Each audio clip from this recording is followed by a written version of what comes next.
Fair enough. Appreciate it. Oh. I knocked myself out again. Okay, so to recap last week, there was a lot of fighting. There was some burning curtains. And there were some crabs that were blind, apparently. Even though they have blind sight, blind sense. Somehow we defeated their sense of blindness with simple magical fog. They were confused where the fog came from, and apparently it just confused You're them. just not gonna let that go, are you? No, man, because that was it was a really lucky thing. Because there I was thinking I was gonna be a badass and drop in and tank in the middle of the fog cloud, which worked, but it shouldn't have.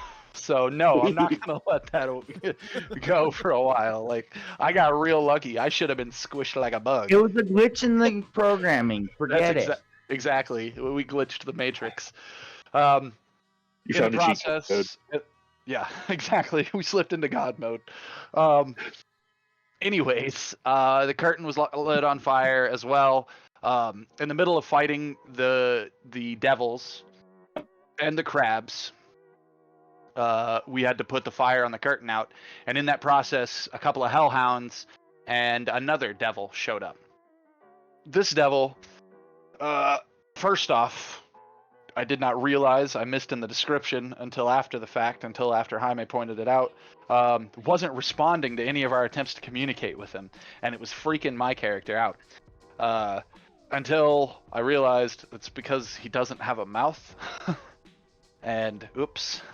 But turns out he was telepathic, and so he was talking to me in my head, and I convinced him to back down based on the premise that of don't shoot the messenger, of he made a deal with us to basically have a roundtable discussion, that we would be willing to communicate with the devils and make deals with the devils over the future of Elturel, that it didn't have to be a wholesale slaughter, which my character fully believes that Zariel will go for. I don't necessarily know that she will out of game, but in game, my character fully believes that Zariel will go for that based on two things.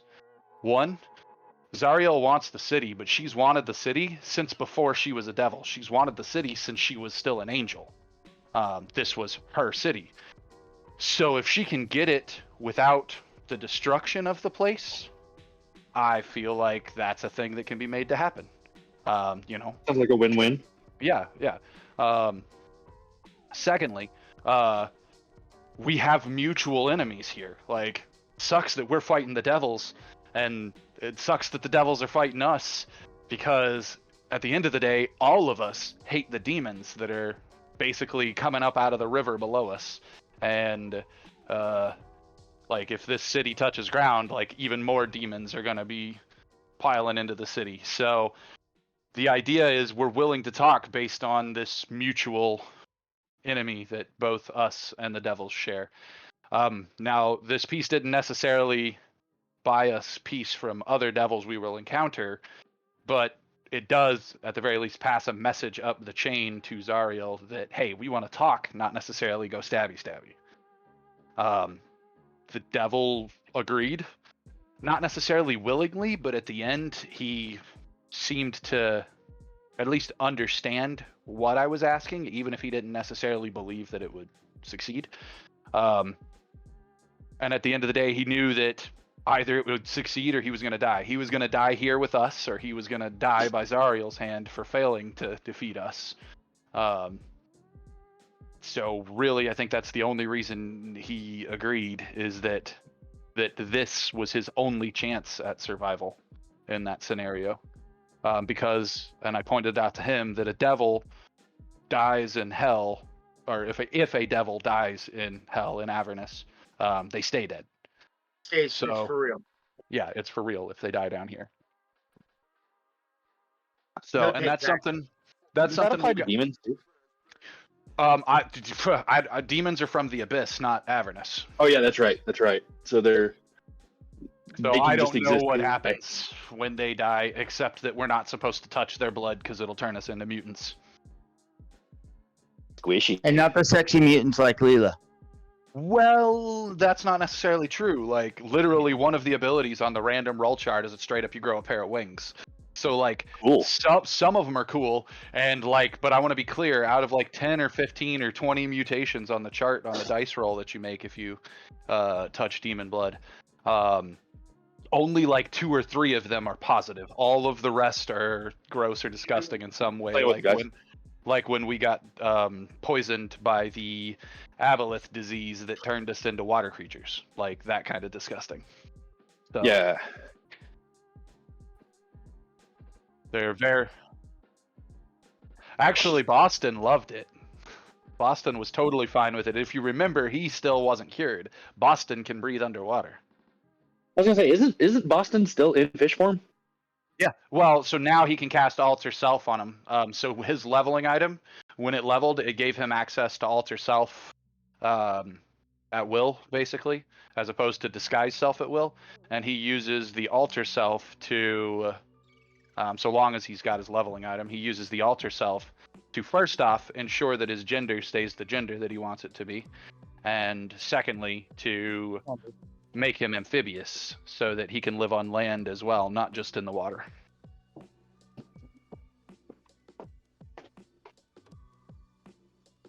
So He's a mudkipper. He's a what? He's a mudkipper. Yes, he is. That's exactly how I kind of picture it. He's a mudkipper cat. Yeah, a catfish. Well, Yeah, like a Picostomus, more like. So yes, a catfish, but like a catfish that is close to being a mudkipper. well, I mean, there are so many like weird catfish species, like in the Amazon. I'm sure there's one. Yeah, I believe it. I totally believe it. He's a unique type of evolution. Anyways, yes, go. So that's. Yes. We were also allotted a cinematic short rest at the end of session so that we could recover a little. Yeah. Just a side note, you even wrote it in chat, and I'm gonna remind you, being the bad guy, roll for exhaustion. Yep.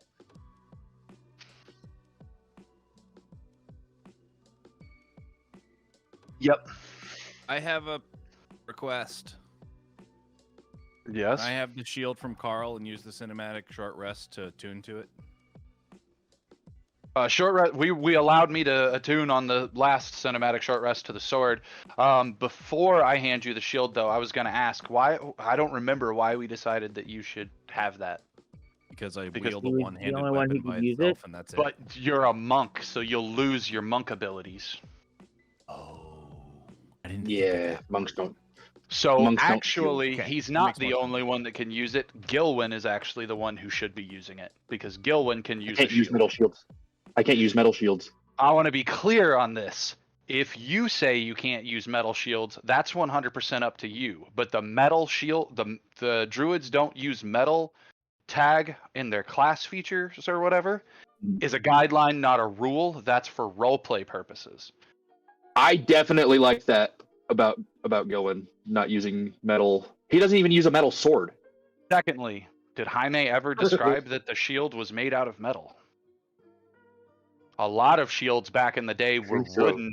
wooden and then like banded. Or chitinous. Or chitinous. Yeah, but he never necessarily described it as metal. Now, that said, I can look at the description right now and see how it's written in its description. But out loud, I don't think he ever actually said that it was a metal shield.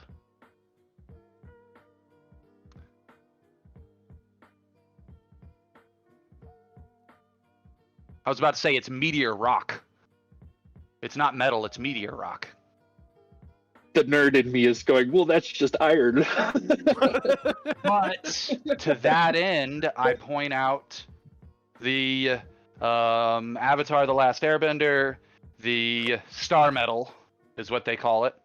And star metal is uniquely separated, elementally speaking, from normal metal. Iron Druid Chronicles, they talk about star metal as well. Meteor rock is better. It's not connected to the earth. Yeah. I forgot what they called it. It's like unforged metal, unforged iron. No. Or once forged iron or something like that. No, not in Iron Druid Chronicles anyway. Maybe in a different series, but no, they just say No, he that the discusses it farther with away. Morgan, but I still stand by my statement. It's a fallen Yeah. star. Do you qualify a fallen star as metal in the sense that as it fits in the druid of D&D, the druid of D&D doesn't use metal because metal is shaped by man.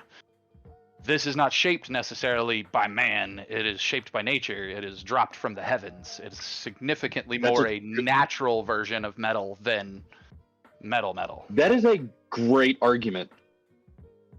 So if you don't want to use it, it's fine. It's just right now it's just being an extra thing chilling in my backpack.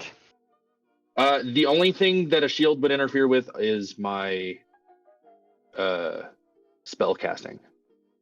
Not necessarily, because you use your arcane focus for your spell casting. Well, that So it just depends on if you're wilt. So you throw your sword and then draw your arcane focus and your shield, and boom.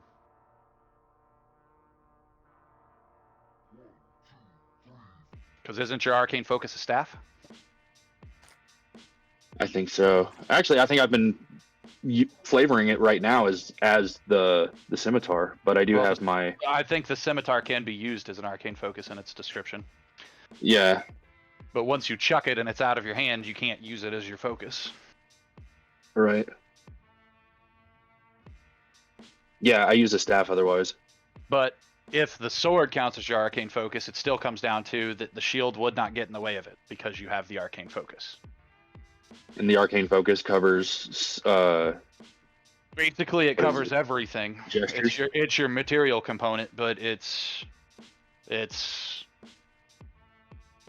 you know, your gestures don't have to be done necessarily with your other hands. They can be done with how you spin your staff or spin your sword or however you do it, you know.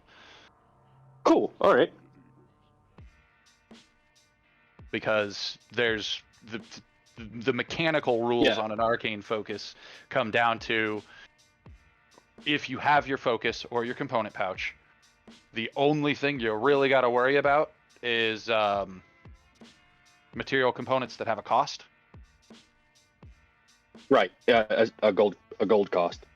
Yeah. At that point, then we start worrying about because none of us at this point, we're 7 levels into the game, and at this point we haven't really been sticklers about anything as far as the VS and M components.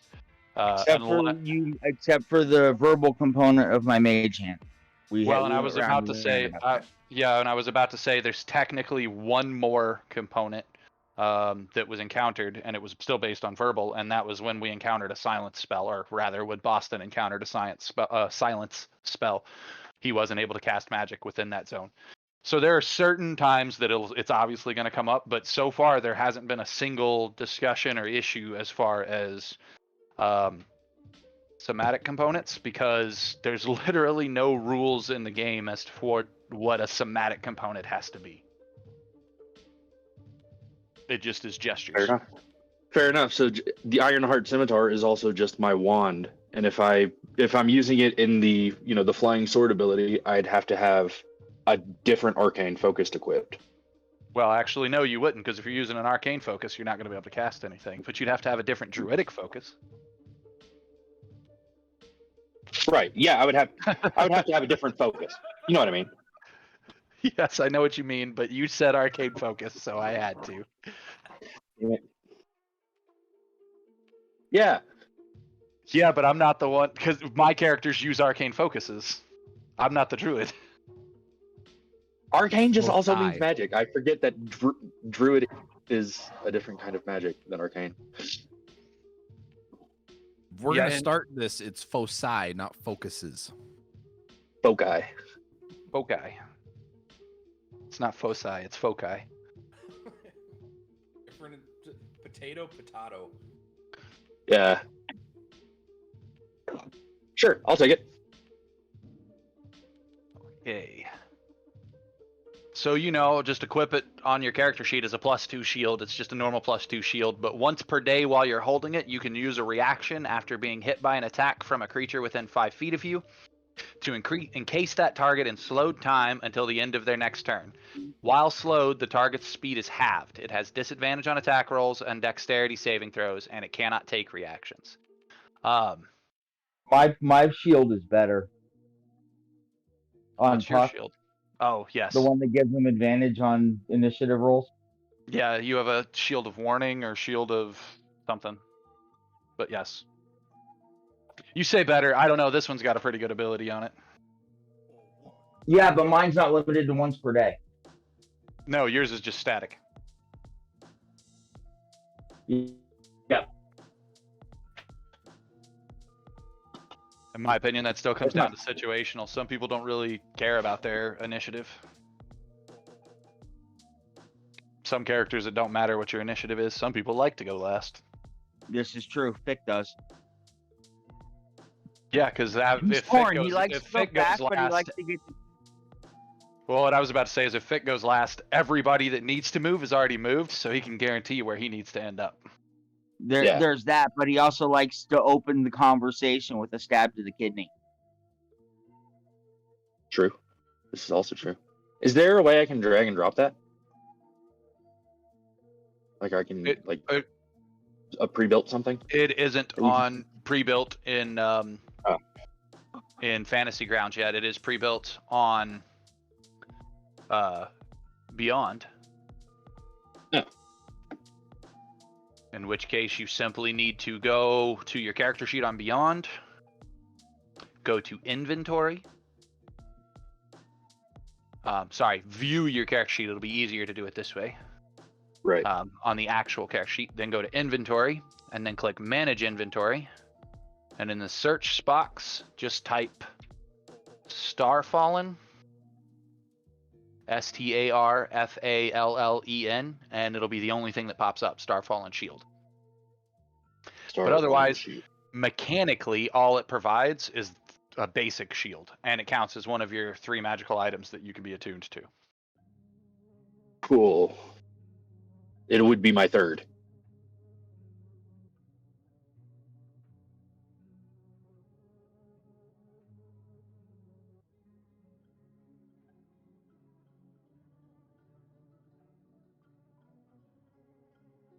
Inventory.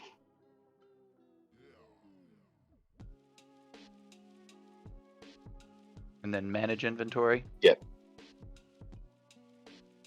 Add items. Starfallen. Starfallen. Type it in the filter. Add item. And then make sure you scroll down to the bottom of your inventory on it and tag it as one of your attuned items. Yep.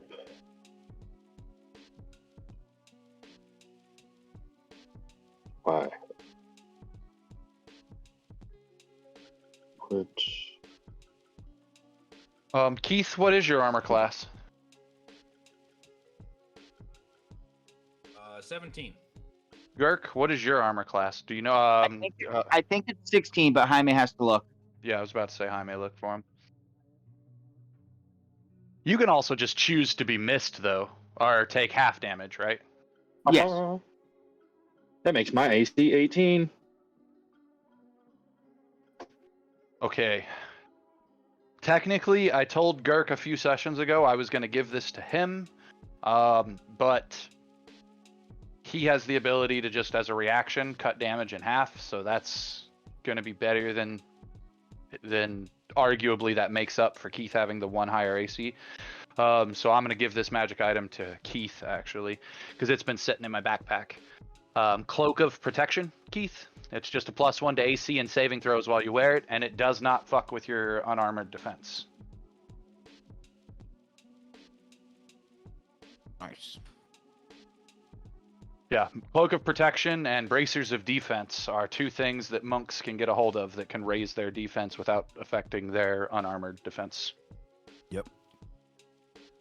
So I am actually going to delete this, the Cloak of Protection, from my D&D Beyond character sheet, because I no longer have it. And the cool thing about that is that's another one of the magic items that this character brought with him from Barovia.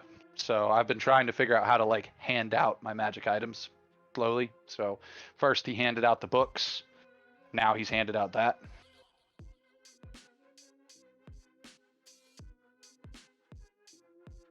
I'm gonna eventually give up the Sunblade, but my plan is actually to pass that to my Lobi character, Irina. Actually, it's the reason she's here, is she's chasing him for that sword. And since Jaime gave me Fus Roda, I no longer need to carry the Sunblade. Come on, Bruce.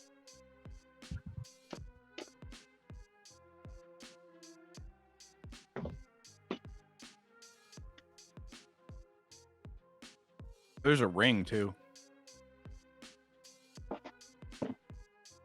Huh? There's a ring of protection. Oh, yes, there is.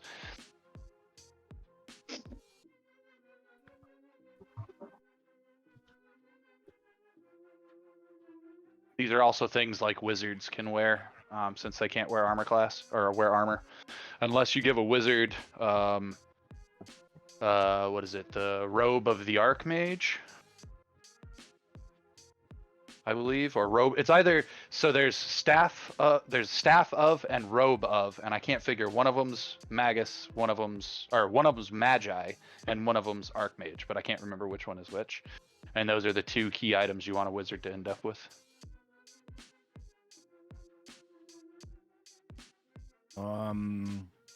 So when I go to give myself the cloak of protection, it just gives me a cloak in Fantasy Grounds.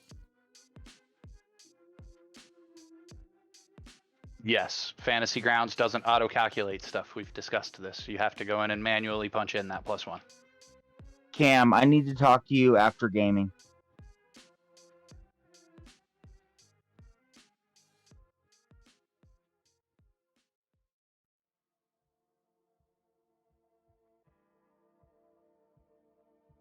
But I think that is the last of bookkeeping we need to do.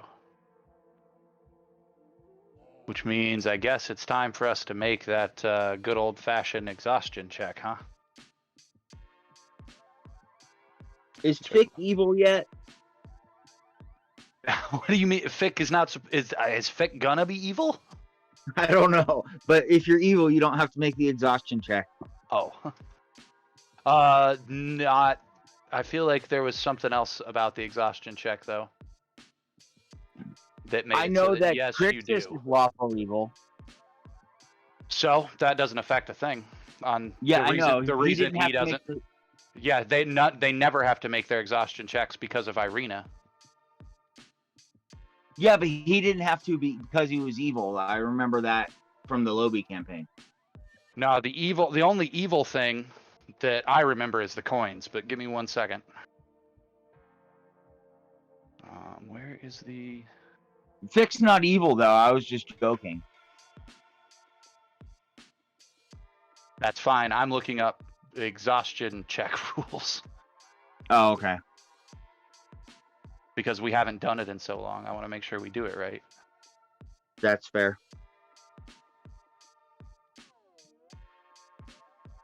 It's a con save. I knew it was a con save, but I was trying to figure out what the DC is, and the DC is 15.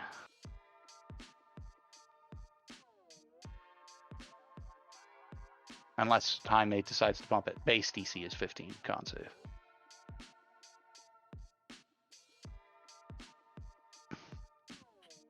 No, I'm trying to. And Jaime, the DC for this check goes up by 5 every consecutive time we have to take con saves. Or take exhaustion checks. Yep. So it's 15, then it's 20, then it's 25, etc. So we'd be exhausted as shit right now. Yeah. Well, and that's why I was like, we've been put under this idea that we're supposed to like speed run through here as best we can, and the reality is the game isn't designed that way. The game expects us to take naps because of the exhaustion. If we don't, we're boned. Damn it. But Avernus has its own set of rules, which is why I don't think the exhaustion I don't think evil affects it. I don't know. No. You now have disadvantage on all of your saving throws. Or not saving throws, skill checks. Ability checks. Yes. You have to roll a 15. I'm gonna use my inspiration to reroll. I did too. Ah.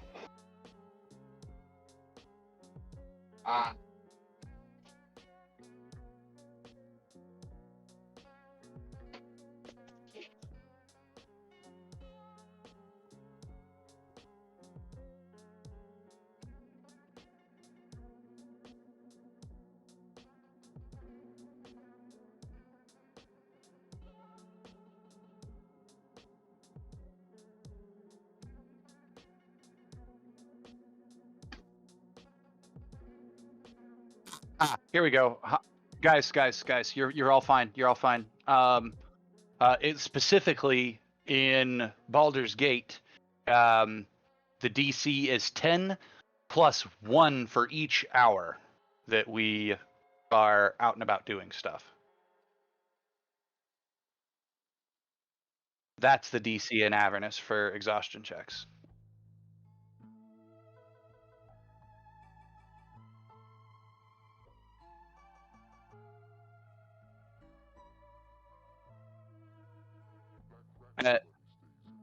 And Okay. I can say with certainty, Girk, that your alignment does not affect whether or not you get exhausted in hell.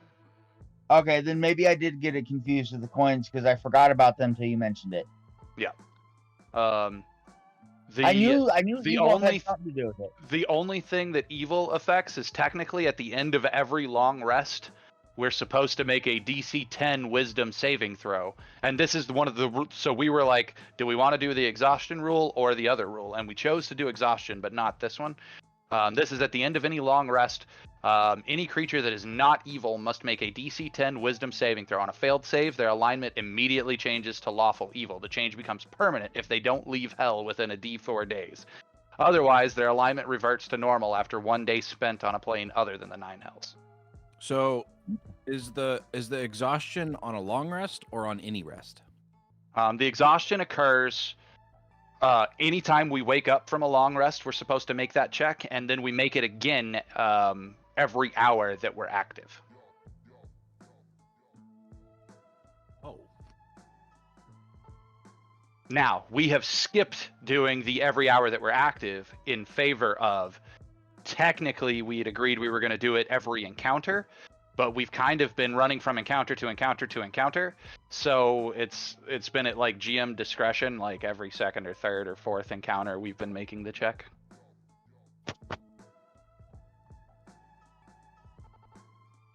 So yeah, we'll make that check multiple times a day.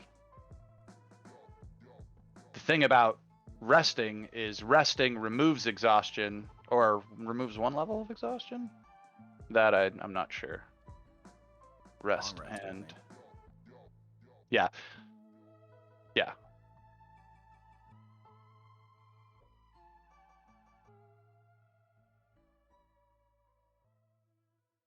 Yeah. Yeah, and that 1 level might be moot if they take the long rest, recover that 1 level, and then immediately fail the check and do it again. So now I'm gonna make my con save because I was looking all that up. For a 19.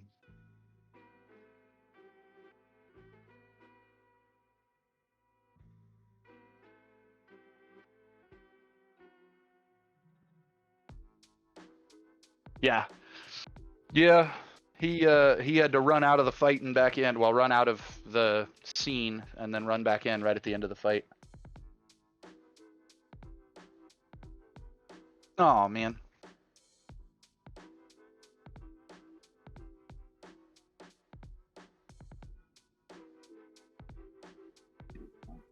Of course he is. During our short rest, or maybe as the short rest ends, I don't know. I am going to run over here and collect as much of that holy water as I can, BT dubs. I have alchemy proficiency and an alchemy kit, and I'm basically just going to burn some vials, filling them up with holy water because, you know, holy hand grenades. Would you like me to make an alchemy check to see how many I can collect? Or, I don't know, maybe it's obvious I can collect some, so like roll a d4 to see how many I can collect or something like that? Okay. Or, I'm gonna go to my inventory and I'm gonna add my vials of holy water. Because I feel like this is gonna come in handy.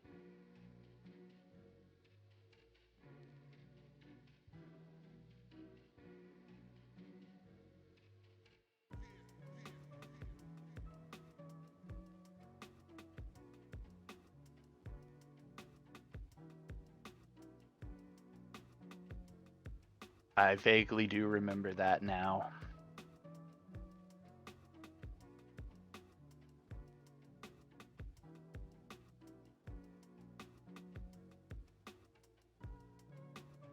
I am going to use my familiar, Jaime. I'm going to have it roll a stealth check. And then, well, it's got flyby attack, so I'm not worried about it. I'm going to fill in the rest of this ground floor map using my familiar. Because I can see through its eyes. Or actually, technically, it can communicate to me what it sees telepathically, but same thing. So that at least we don't have to struggle with this bottom floor map anymore.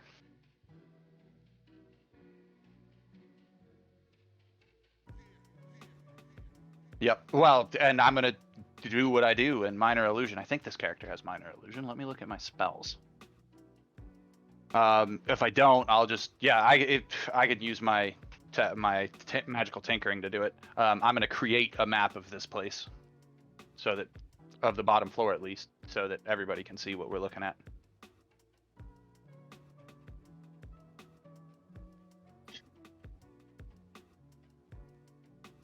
Mini map.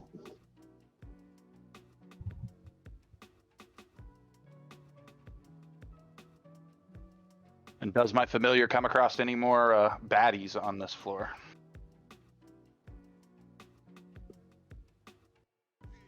Ooh, recon.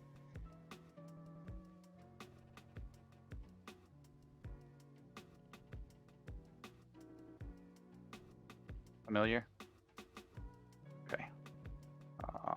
Extras tab. Yes. His perception... Well, his passive perception's only 11. So I'm gonna go with he probably doesn't see much, but let's just go ahead and roll this. Hey, can somebody cast guidance on my familiar? Sure. Yeah, I got you. Oh boy.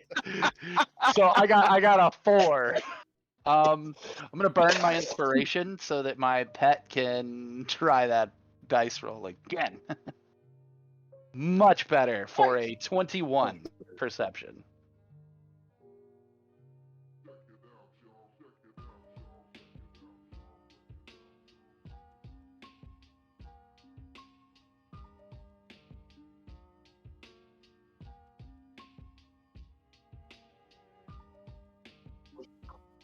Awesome. And I assume by the time he gets back to me, we're like getting ready to go upstairs to chase that sound. To make that easier, northern stair or southern stair is more likely the direction the sound came from. Directly above. Okay. Either or.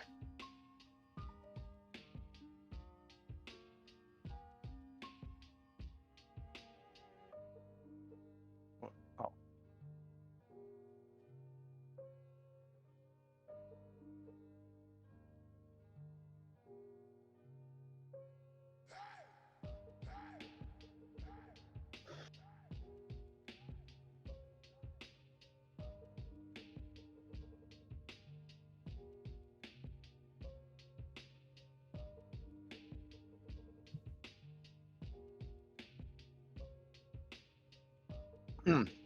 And the last thing I do as the short rest ends is ritual cast my unseen servant. So I'll need a U on the map, but it's irrelevant right now. It doesn't need to be added at this point. My mentality on that is next time we have a fire to put out, the unseen servant can put it out.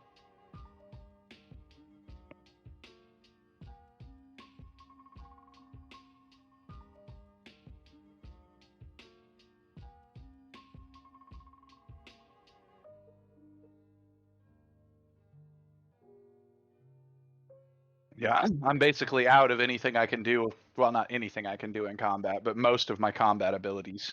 So here's me making use of all my non-combat abilities. Huzzah.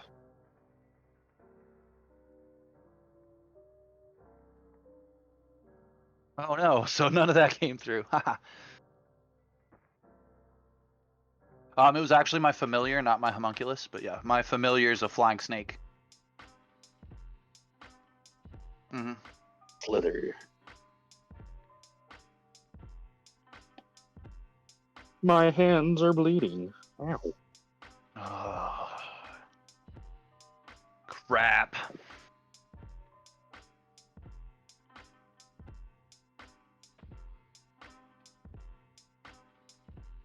While it's searching then and we're all gathering at the bottom of the stairs, I'm going to look at the group and be like, hey, so we never checked the southern chapel. Basically, I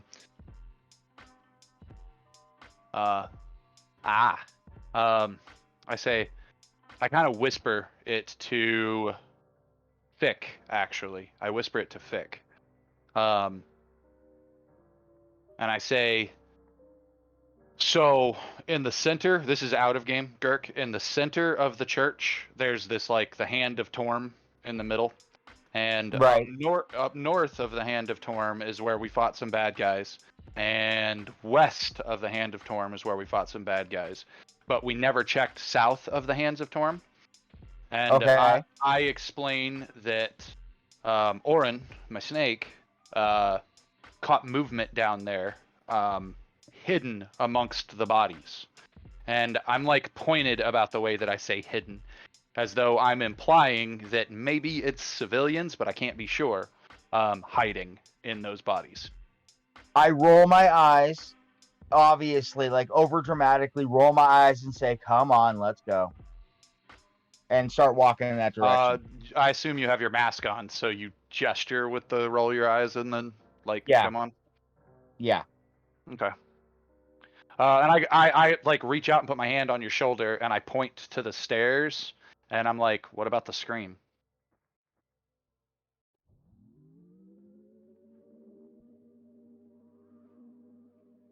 Gotcha. I point to you and me down the direction we're going. I point to Gilwyn and Druzzl and point towards the scream. Okay. I'm going to send my horse with Gilwyn and Druzzl if they want to go up the stairs towards the scream. Sure. Druzzl? And Cirque. We'll send Cirque with you guys as well. Oh, no, I'll take my horse with me. Because then it's me, my horse, and Fick.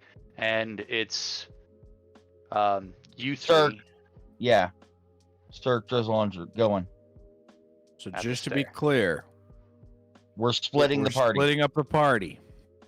Well, just to be clear, we're only splitting at like a balcony. So there's going to be another set of stairs right by us. Okay. If you need help, holler. Obviously, we can hear screams. Right. So we're going north and up that spiral stair. Yep. If you encounter something you don't think you can take, feel free to run and come get help. So then what Yeah, running stair is are always we an option. going up?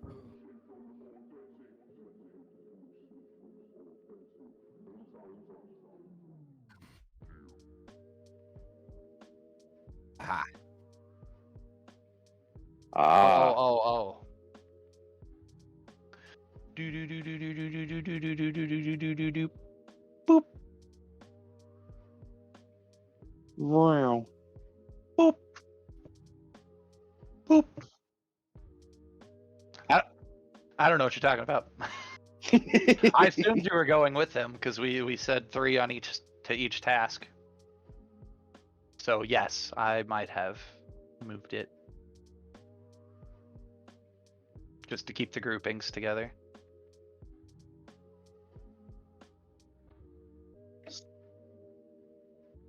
So that would be Druzzl, Cirque, and Gilly. 120. For dark vision, I think it's 60 feet. No, wait, let me. None of you guys have torches lit?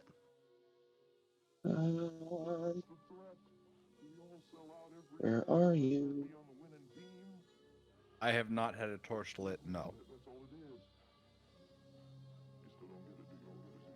Oh, Yeah, well, 60 feet of dark vision. well, in that case, just remember every one of your attacks is supposed to be at disadvantage. Even with dark vision. Yeah, dark vision makes it so that you can see in the dark, but you see as though it were low light, and low light implies disadvantage on all attack rolls. Mm.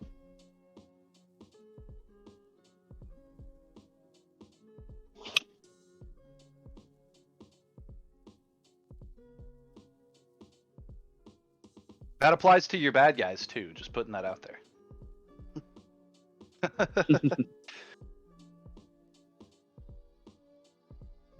He. Is there To be any f- way around that? Yeah, light a torch. That's it. Yeah, blind sight is really the only solution. And blind sight, depending, so like, Gilly can turn into a giant wolf spider. Giant wolf spiders have 30 feet of blind sense, and a lot of animals will have like 30 feet of blind sense. But as far as the ability being given to a character, it's rarely going to be like even a full 30 feet. Like Rowan has blind sense, but it's literally 10-foot blind sense. All right.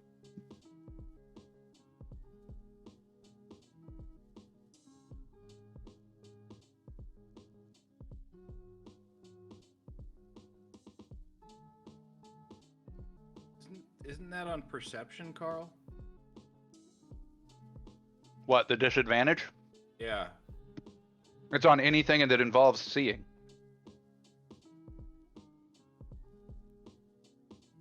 So yes, perception checks, but also attack rolls.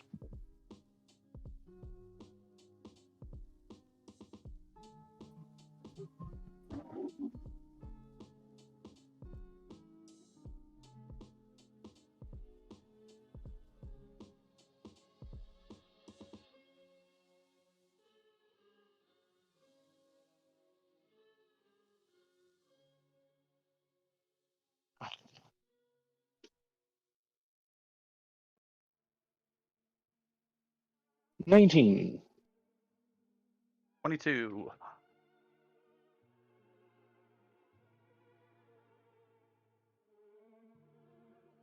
Okay.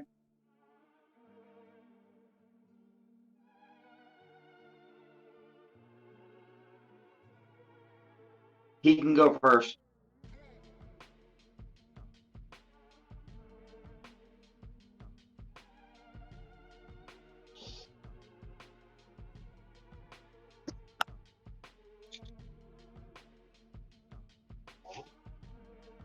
Ooh.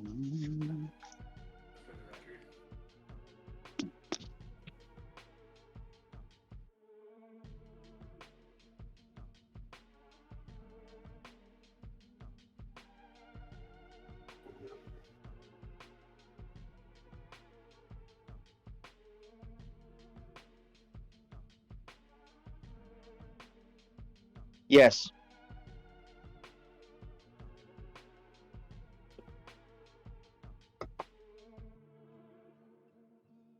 I'm actually kind of surprised I knew the answer to that.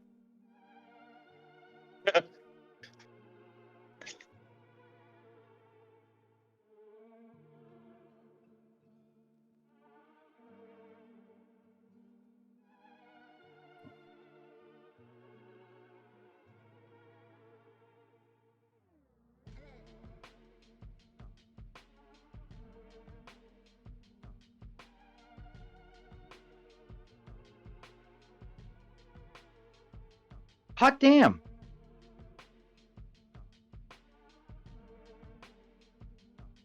I need to find the power cord, but Sawyer didn't take my laptop. I just walked in her room, and it's sitting open on her bed. It's about to die. But if I can find where she put my charging cord, I can use my computer. Yeah.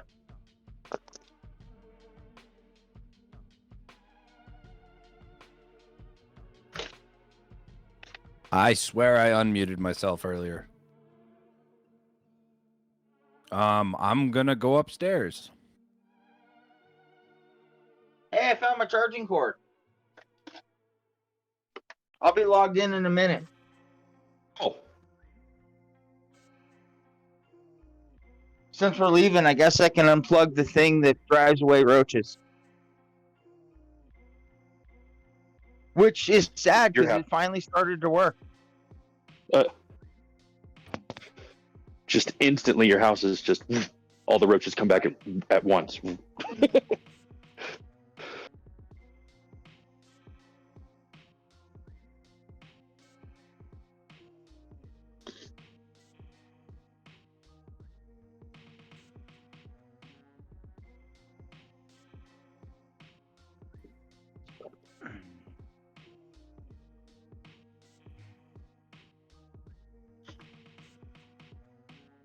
Yes.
Okay.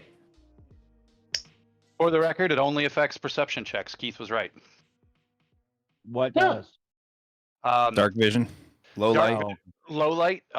So low light is no longer considered a thing in the rules. It's lightly obscured, which matters. And heavily obscured causes disadvantage. Lightly obscured does not. Lightly obscured only causes disadvantage on perception checks. And low light is considered lightly obscured. So it's apparently only disadvantage on visual checks, not attacks. Cool. So thank you for correcting me, Keith. Even though you corrected me using old material, not current errata, you still got right. So good on you. Broken I- clock is right twice a day. I pulled up the handbook on D&D Beyond.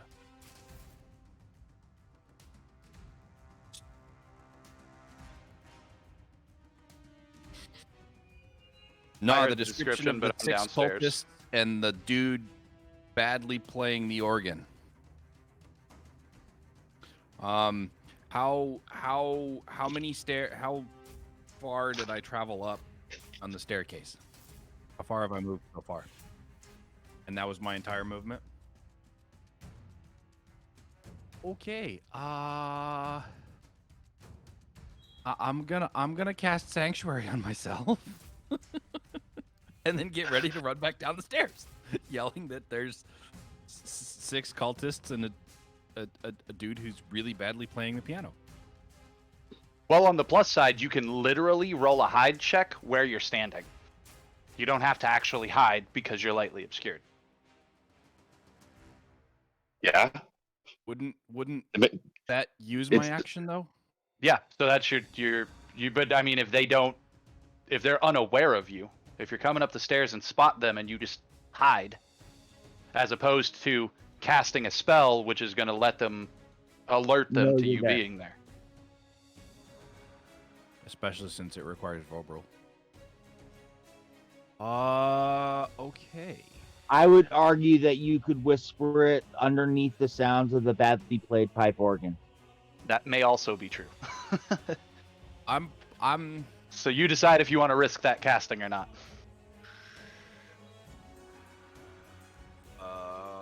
no, I'd rather try to hide.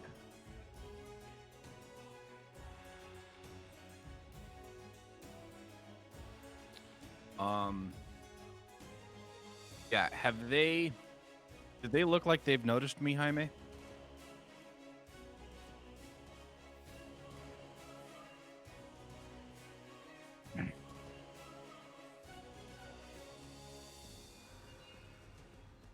Well, that's what he's saying. I may is, have come up the stairs cautiously, but I'm not, as of yet, trying to be stealthy. If they haven't... Okay, fair enough. All I said was I walked up the stairs. That is true. I will give you that one. Yeah, but he's a monk and not wearing armor. I'm pretty sure other players maybe not so much, but him, how loud is he? We have passive perception. What about passive Plus, stealth? there's a giant organ playing, like... Well, so the answer to that, Cam, is basically Jaime simply has to decide based off the descriptive words that Keith uses and or the gear Keith's wearing, if he gives them disadvantage on their passives or not. Okay. If he gives them disadvantage on their passives take a -5. If not, then Oh, okay. So you and just adjust. it could be distracted by the loud music and everything else. So there is reason to do it, but then there's also, that's all behind the scenes stuff. So as I always tell Gurk, don't peek behind the curtain.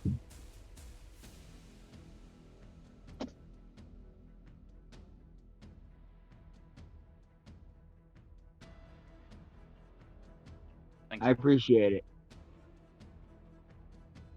Boink.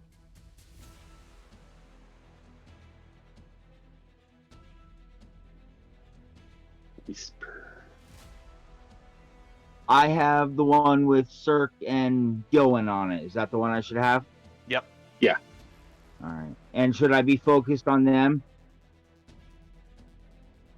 No, you're downstairs with me. You should have technically 2 maps. One That's of just the, the main center of the floor map and where one it of the loaded. upstairs.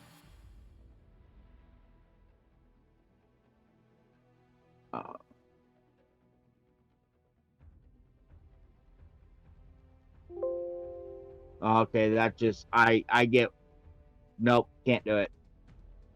Too big. Can't. I don't know how to zoom scroll zoom. I don't know how to do it on my laptop. Try 2 fingers and then up and down. No, Or if you're using a mouse, hold... no, I know if I had a mouse that would work, but I don't currently. At least not hooked up to this. It's all right. Oh, I don't Yeah, it's even whatever get to see scroll that action roll. usually, but I will wait until my turn, and then I will have Jaime share whatever map I'm currently on. okay. I don't know if you guys know this or not, but I just found out that if I roll on the dice tower, it tells me that I rolled, but doesn't tell me what I rolled. Correct. Mm-hmm. It goes to Jaime. So I don't even know, and this is awesome.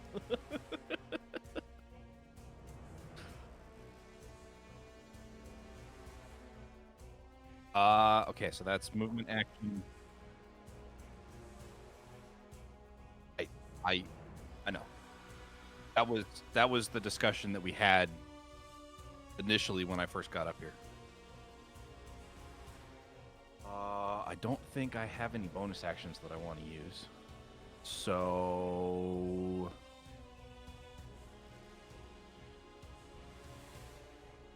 actually, you know what? Are these things in the middle, are they pews?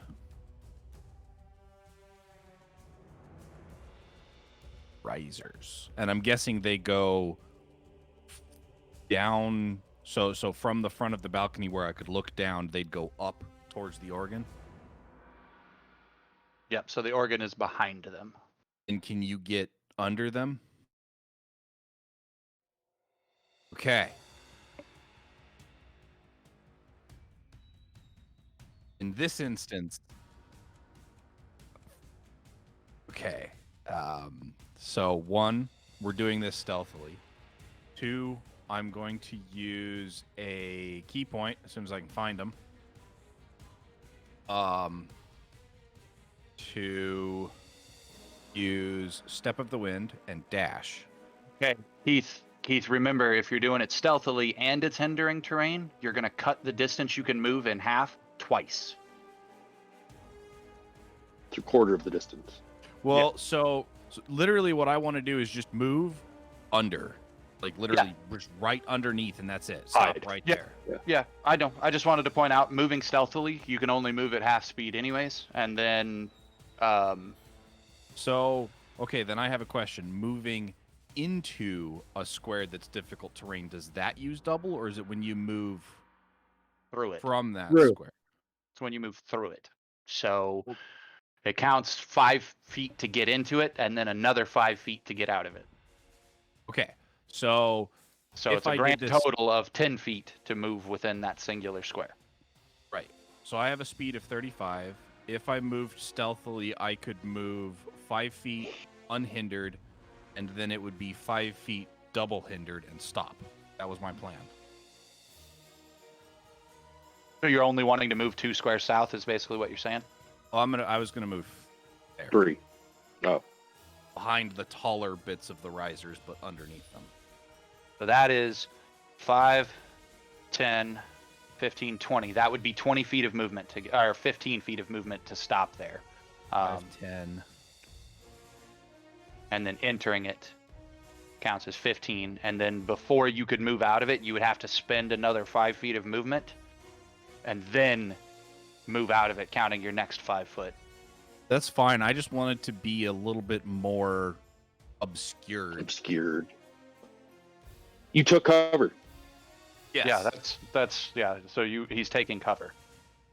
So I took a Kinsey point to be able to move into cover under the bleachers, stealthily.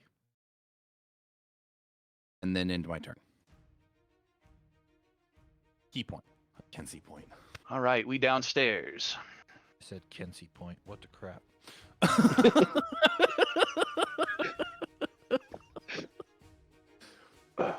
Wow. Just wow. Passive investigate of 20. Jaime, am I able to determine just walking into that area, like movement in the stuff, like what's going on?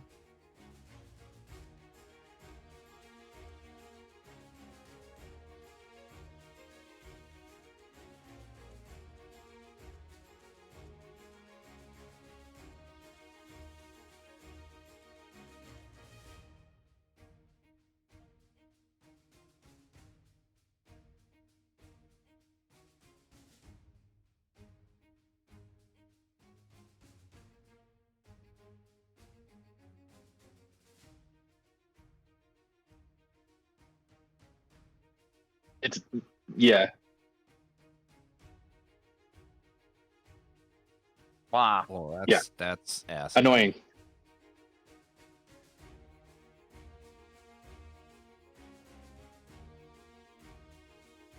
I'm gonna have to take a maybe about 10-15 minute bio. Wes is coming by. He'll be here in like 5 minutes. He's dropping off boxes, and I need to talk to him.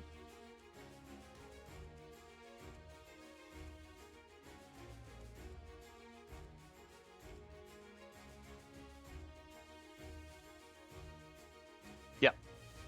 So I'll be back. Okay.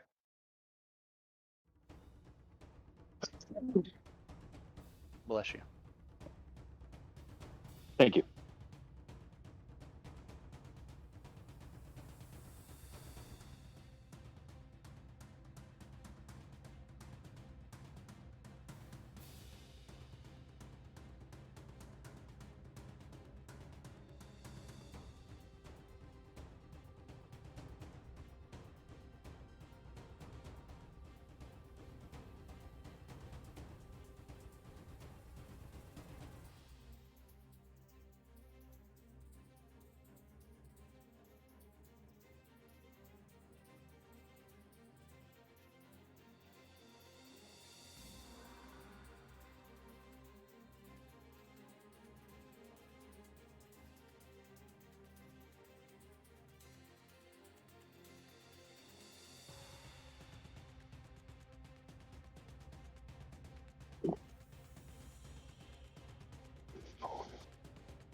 out loud, I say, we've cleared the monsters on this floor. What do I say? We have cleared the monsters on this floor. The exit is also clear should you need to escape. And I just say that directly to the pile of bodies.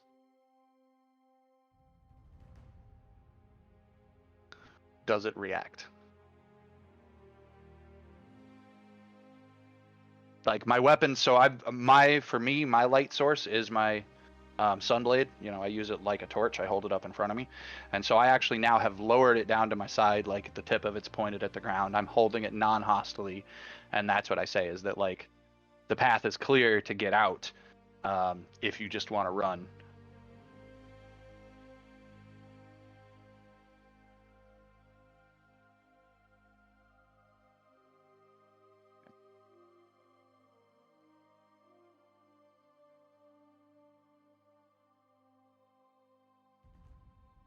Well, I rolled an 18, but it missed the box. Ugh. Let's roll this again. Not an 18. That's a 12.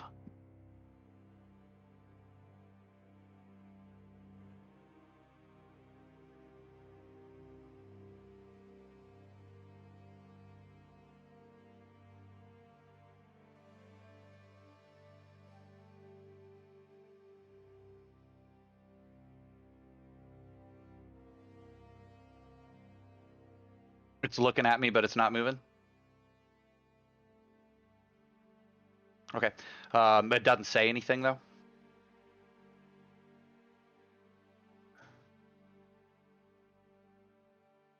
Okay. I say, look, there are others, I'm sure, hidden within this place that need to be rescued. And I take off my mask and I look at the pile and I say, I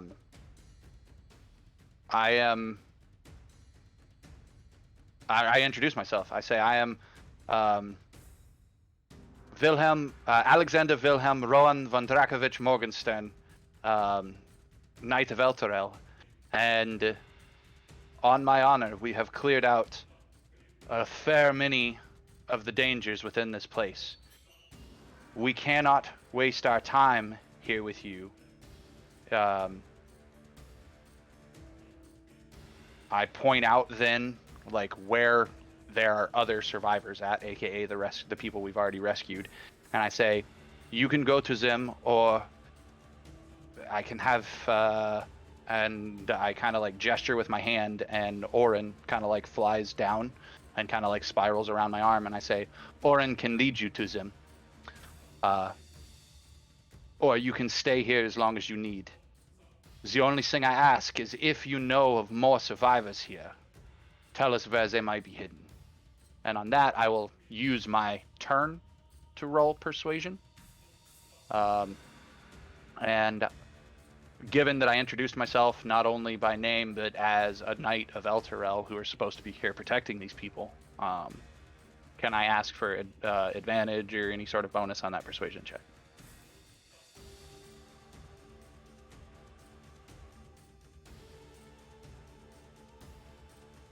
Dirty 20.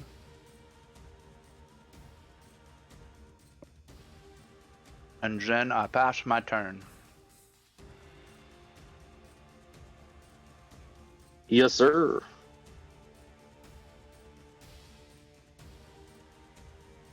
I feel like I would have followed behind Druzzl.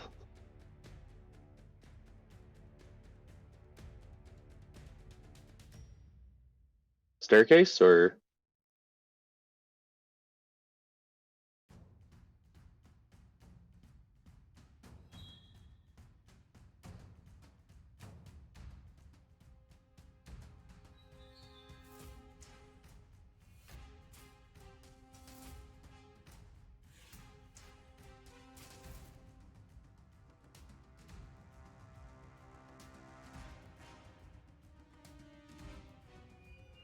Ooh.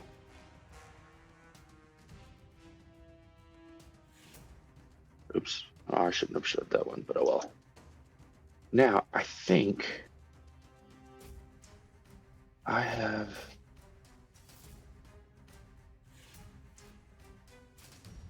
the ability to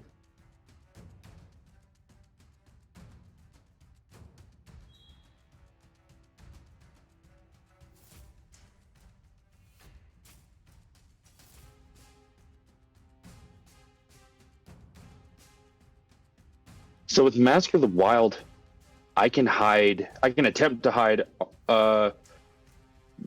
when only lightly obscured. This is foliage, heavy rain, falling snow, mist, and other natural phenomena. So, darkness?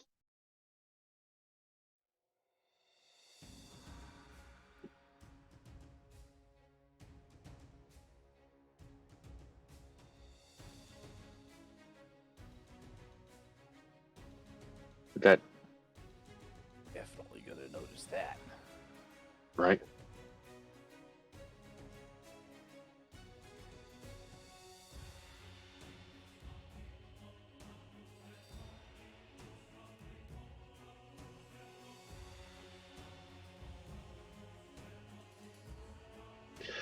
It's a racial trait. Mask of the Wild.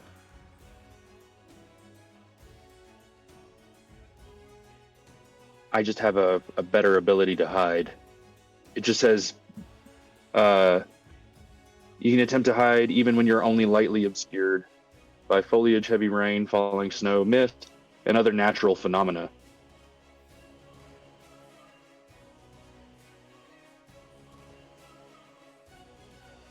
Cool. And would have climbing the stairs taken my whole move?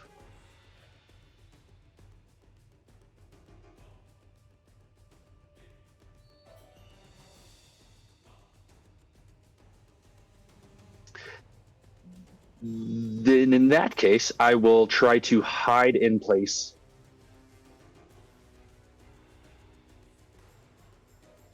I would cast Pass Without Trace, but I want to save the spell slot because I'm running low. And just use the stairs to obscure myself and wait for the next turn.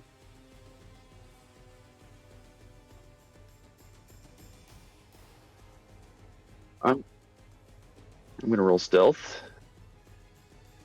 for a 20. Gilman is finally stealthy. To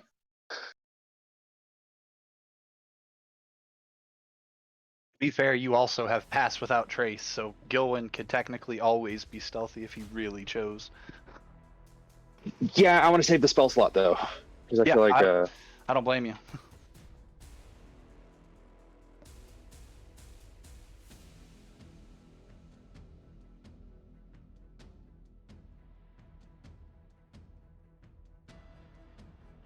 excellent.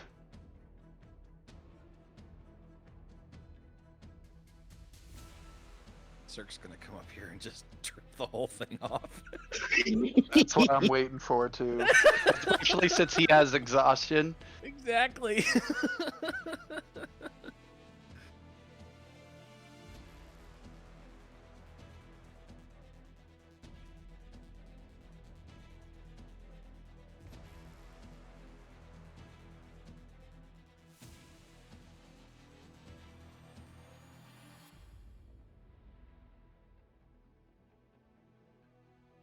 I didn't. I only have 1 second level spell slot left. So he only used his Mask of the Wild and stuff. Yeah, so he was just like crouched on the stairs.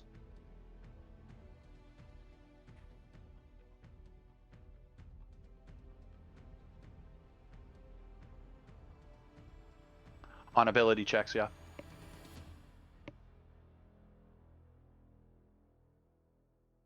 And I can't guide him, can I? Not from up here. He's all the way at the bottom still. Well, coming up the stairs. You have to be able to touch him to cast it. Yeah. Oh no, what did he get? I'm not looking at my thing here. Oh. Ma.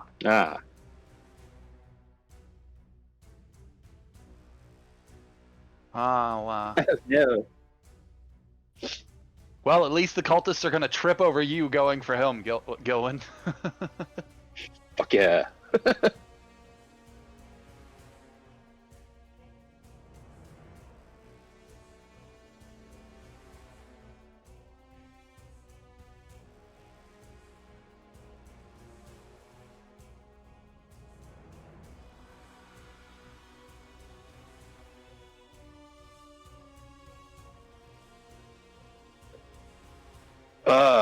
Gilwin would have reached up and just like, I feel like he would have reached up and kind of, well, I don't know if he would have yanked him off his feet, but like tried to help him hide.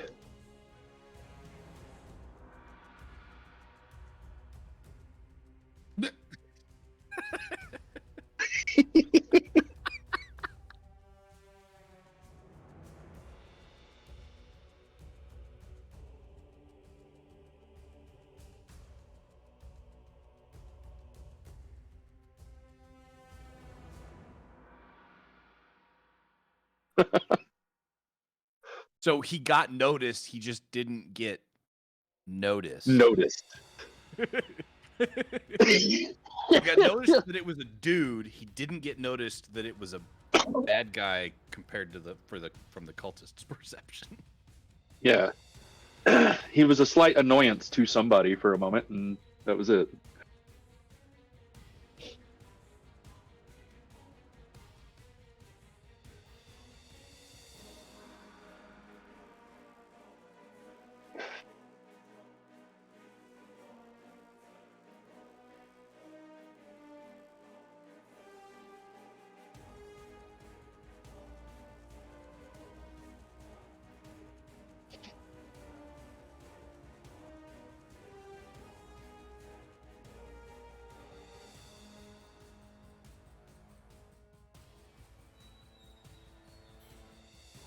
I soliloquy and say, I put like the finger over my mouth to be like talk quietly, and I say, obviously there are still more within the building, but obviously there are still more within the building, but we have cleared a path to the front door. Yes, all of them.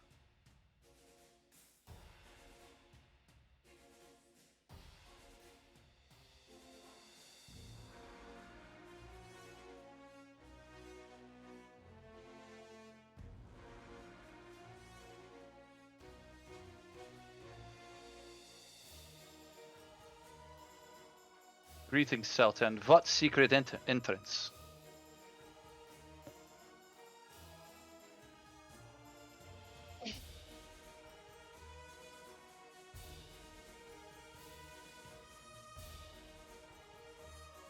Then why are you still here, my friend?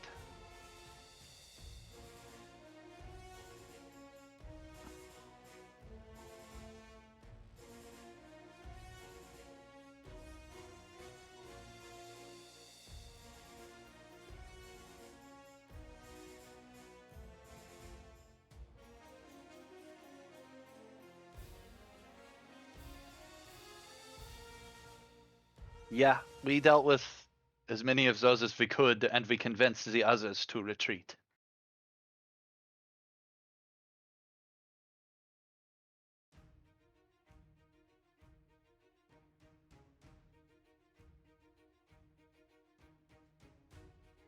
I pause for a moment and say, no, my friend, we are Hell Knights of Elturel, all of us now, as we stand. I don't have a poem written currently out of game, but basically I would reference Rhea's story that the Knights of Elturel became the Hell Knights of Elturel when they walked through the Hellmouth into Hell. So, like, basically my character says, we're all Hell Knights now because all of us of Elturel are down here. This is what we do. Or this is the job. That's what I say. This is the job.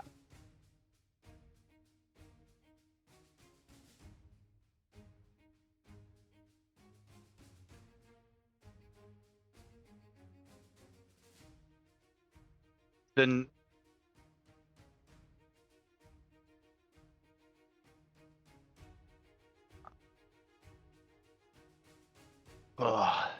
Damn it.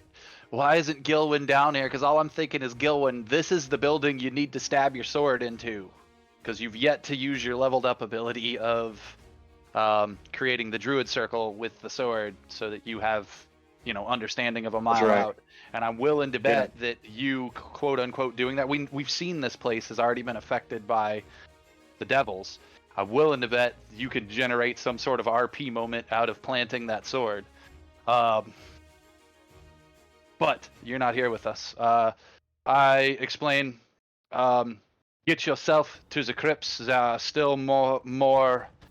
I gotta drop the accent. Get yourself to the crypts. There are still more enemies in this place, and more chances of survivors like you that we need to find.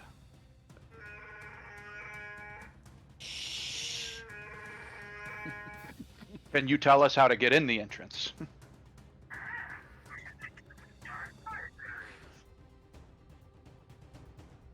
Oh my god, I'm sorry.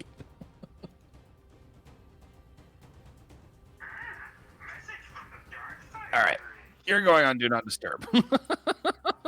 My flying serpent is now orbiting his head, just above his head, maybe 2 or 3 inches above his head, orbiting in like a little circle, so it looks like a halo. Because that's how I wear it. But it's sticking with him.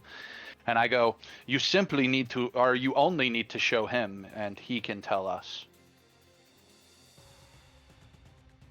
Basically, I'm trying to get away from this guy and upstairs as quick as I can.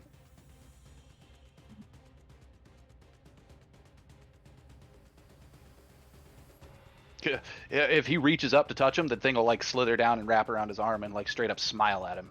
Tickle his face with his tongue, that sort of thing. It's a very friendly snake. In fact, since you're a druid,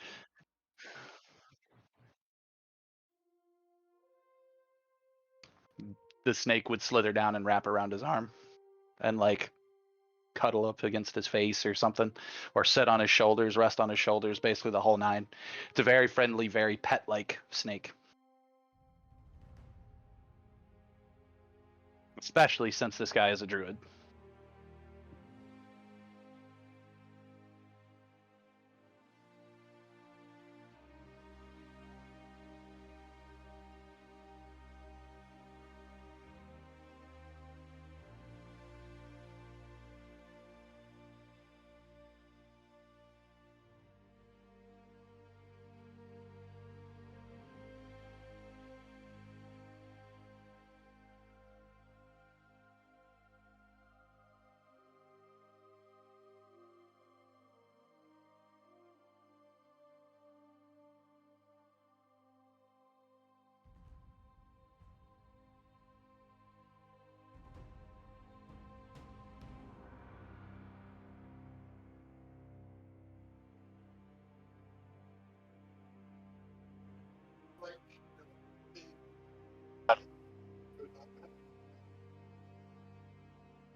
I'll ask her.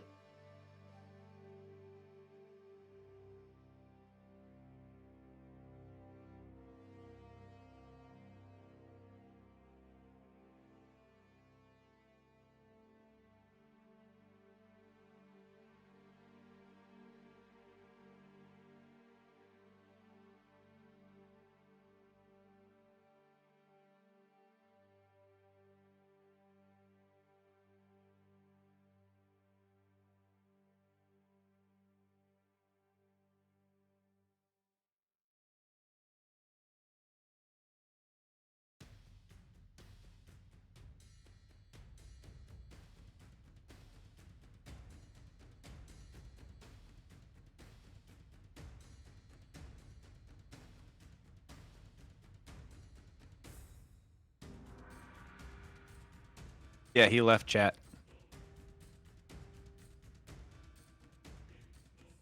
Okay. Sounds good.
Ba ba. Black sheep, have you any wool? Okay. No, I do not.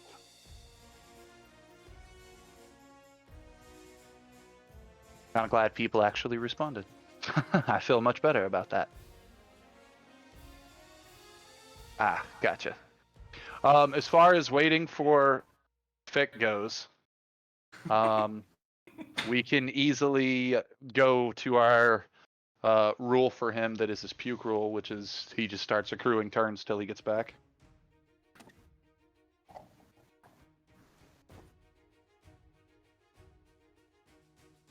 C. I also want to point out, Carl only closed the door because he could. It was echoing back into his own microphone. It was not echoing in mine. I was testing to see how high I could turn up my speakers without you guys, without my mic turning on. I got them pretty loud. Mm.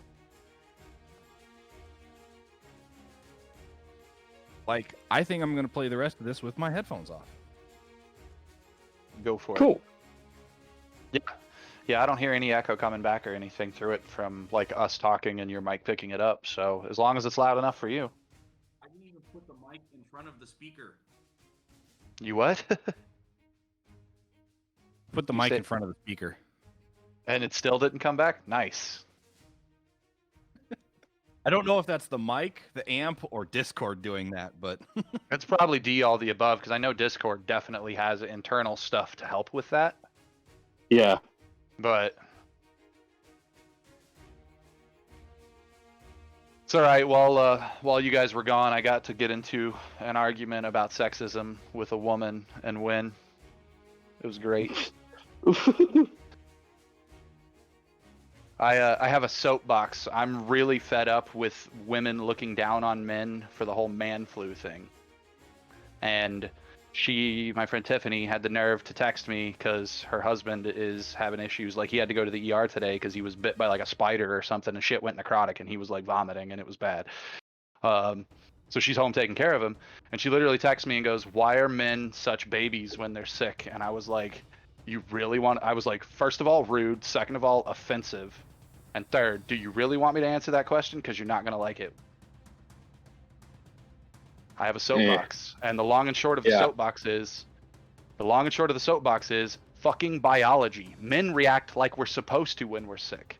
Women, on the other hand, are literally biologically designed to go through pain once a month, and then 9 months of pregnancy. The female pain tolerance for the internal struggles of biology is actually scientifically higher. Somebody did a test. I read a study on it. Is scientifically higher than it is for men, which means for a woman to look down on a man for quote unquote man flu, for him not handling sickness as well as she can, is straight up sexism, and I'm tired of it. Plus, culturally, the way men are raised, most of the time, if a man is complaining about the way he feels, it's to the point where, holy shit, I feel like I can barely function. Yeah, it's true. If we're complaining, it means that there's something actually wrong. Yeah. And but even still, at the end of the day, the level of something wrong with a man, if a woman had that exact same level of something wrong, she would handle it better than a man biologically. Yeah. Well, here's the other thing about that from a man's perspective is we're going to tell you beforehand that, hey, I think something's wrong. You cut out. Is it me or you? It was you, because I heard him fine. Okay. But long and short is he was saying that, yes, if something's wrong with us, at least, we're going to tell you. Whereas a woman's not going to tell you till it's gotten terrible. Or you've drug it out of her. Yeah. We don't talk about our emotions. They don't talk about their body issues. Yeah, that's definitely a separation between men and women. Because if anything, men are considered vulgar for discussing bodily functions and shit. Yeah, and the truth is that it's the fucking body. It eats. It Everybody's poops, just the same. It pees. That's how they work. It's gross. We are animals. Like. But yeah, no. So Once I I kind of went off on her about how offensive and ignorant and naive the idea that women have that men are babies when we're sick is, her response was literally, "Well, I can't argue with that." Dot dot dot. No, you can't. No, because it's the truth.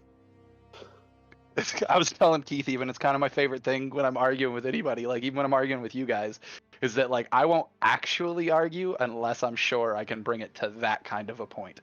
And I love it specifically with you two, with Jaime and you, Cam, because you'll literally hit a point, both of you have done it with me, where you'll go, I'm sure there's something I could say to argue with that, but I can't think of it right now, so you win. Yeah, you do that to me a lot.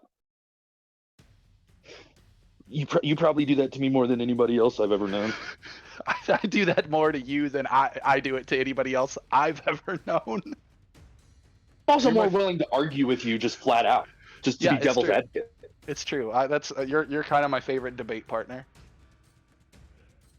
Because I will argue Keith, just for the sake scared, of argue. Keith, I'm scared to argue with because Keith and I'm worried that we're gonna argue and there'll be like tension and then we won't talk for a year because that shit's happened before. Mm-hmm. Repeatedly. Yeah, more than once. I don't hold grudges. Like, Because one of the reasons I've been trying not to argue, actually myself, like if we start getting to that point where it seems like it's a back and forth, it's like, okay, I'm just gonna walk away. Yeah, that's exactly. I think 2 or 3 times playing Star Trek Online and stuff, it's even happened where I'm just like, I'm just gonna shut up now. yeah.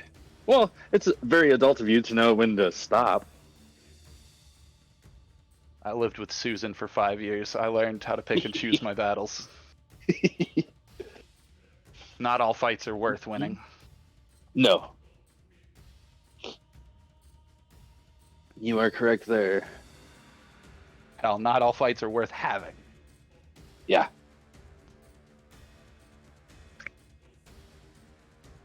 Yep. I think so.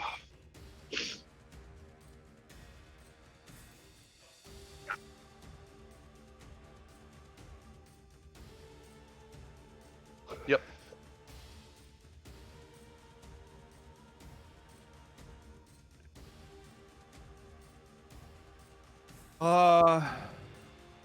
I'll be honest. Wait. That sounded like.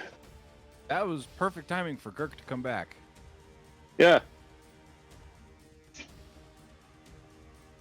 Did you guys take bio?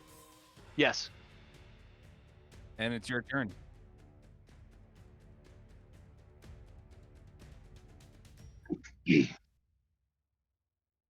I would need to be filled in on what's happening. Literally nothing. Literally we've had one turn. Gilwyn hid, then I'm sorry, Druzzl hid, then Gilwyn hid, then Cirque came up and was like, "Whew, I'm out of breath," and the cultists like technically Him. saw him, but also technically didn't see him. So basically, you got real lucky. Okay. And then the cultists kept doing what they were doing already, just standing there. The devil at the organ kept playing the music, and now it's your turn. And I was heading down towards the movement in the bodies. Oh, I'm sorry. I thought you were upstairs with them. You were with me, aren't you? My bad. We came up to we downstairs came up to the pile of bodies.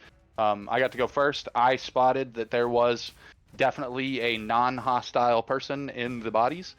And so I just out loud was straight up like, "Hey, we cleared out the bad guys if you want to skedaddle." And I saw the eyes open, but he didn't say anything. And I was like, "Look," and I took my mask off and I introduced myself as a knight of Elturel and was like, "Bro, I'm serious. Like, we cleared them. You can go outside to where our caravan is, or you can tell us where the other bodies are, but we basically don't have time to play this hiding in the bodies game." And when it came around to his turn, he stood up. He introduced himself as a druid of who, Jaime? Druid of Sylvanas. And he basically explained that actually hidden in this room is an entrance to the catacombs, and that's where to the crypt, and that's where all the rest of the survivors are currently hidden at. He was going to guide us to it. I basically explained we don't have time for that. Here is my familiar. Show him where the entrance is. You get yourself inside safe, and we'll come find you when we've cleared the rest of the building out. And so he walked away to go do that, and that was it. That was the end of everything. So that would bring it to your turn as he's walking away. As soon as he's out of earshot, I take off my mask, and I flat out look at you and say, I think I'm going to give the caravan to the bear. Oh. Rowan would just look at you, and I'd be like, hell of a time to change commands, sir, but I get it. It's kind of hard for you to give orders if you never want to talk out loud. Why don't we make our way to the stairs? Fine, I put my mask back on and wander up the stairs. You also don't have to go up the stairs. It's a balcony. You could just fly up there if you really wanted. This is true.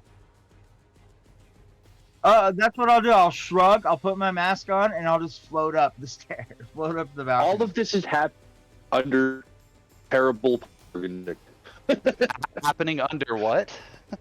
terrible pipe organ music. Yeah, terrible. Like, I'm picturing an out-of-tune pipe organ playing Phantom of the Opera. Yeah. Ba, ba, ba, ba, ba, ba. Ba, ba. Out of tune and forever.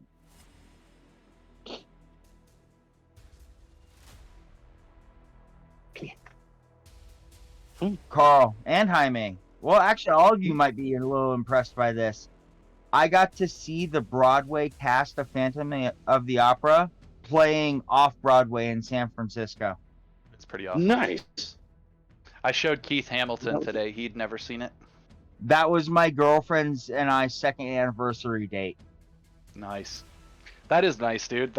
I'm kind of jealous. I'm not a huge Phantom fan, but I would love to see it live. I want to see Les Mis live. I've seen Rent live. Have you? That would be cool.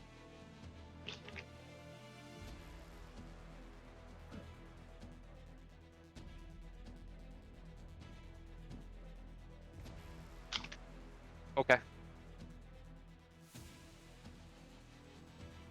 If he uses his bonus action and his movement, he can move 100 feet. Can he get up basically to the edge of the balcony?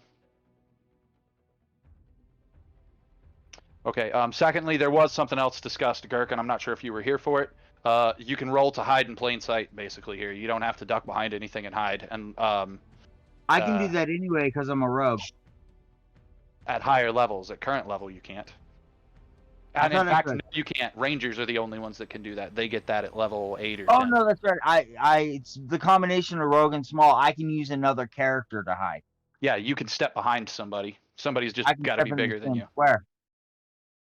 No, that's your halfling character. Your halfling character can do that. In this one, your gnome still has to be in his square to do it. Oh, okay.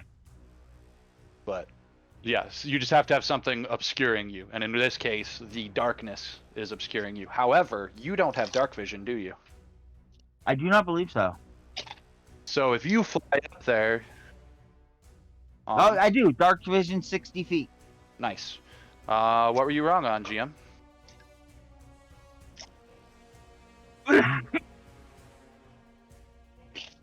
Oh, sure. Sure, because it's 4 squares in front of the stairs. The spiral stairs.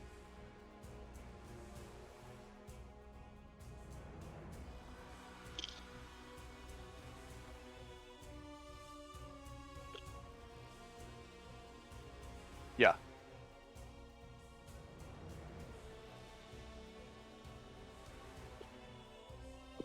So, feet-wise, that's 5, 10, 15, 20, 25, 30, 35, 40, 45, 50, 55, 60, 65, 70, 75, 80. Basically, I don't know how many feet up it is, but basically he could make it just to the edge of the balcony. With a movement and a bonus action movement. If he wants to use his action to hide. Yes. So arguably, you can move him to the other map. And I'm getting ready. I'm pulling up my skills so I can roll stealth for that hide check. Oh, Correct? nice. Yes. It's been a while since I've been able to roll for myself. I'm kind of excited. I respect that. There we go.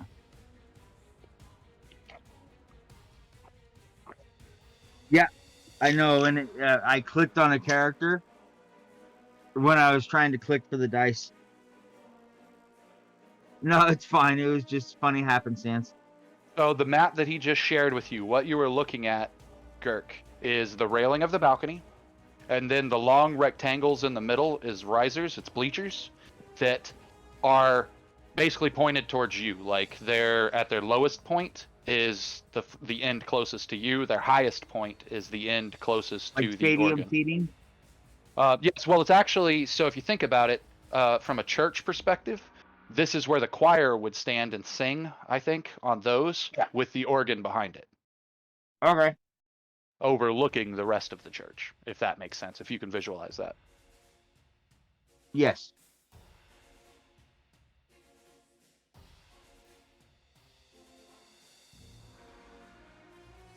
Oh, cool. And he got an 18 on his stealth. The floating gnome is hiding in plain sight. Just floating there.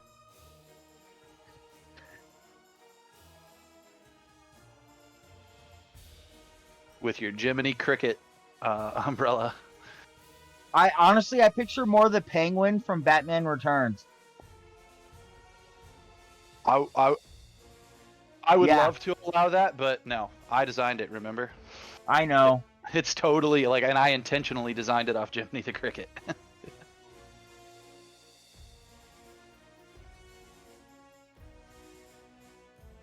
Yes, I am done. I would have passed turn, but honestly, at this point, I don't even remember how. I'm also a dumbass. If you wanted a light, don't forget that that thing has a lantern on it. Oh, yeah.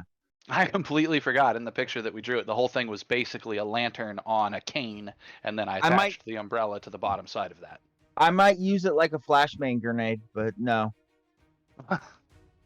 Oh, yeah, at some point just to bright flash somebody, yeah. Because it is a bullseye lantern, so that would make sense, but currently it's not lit, so. Okay. Who is next? Me. Oh, yes, back to the top. Okay, so the cultists up here still haven't noticed anything, right?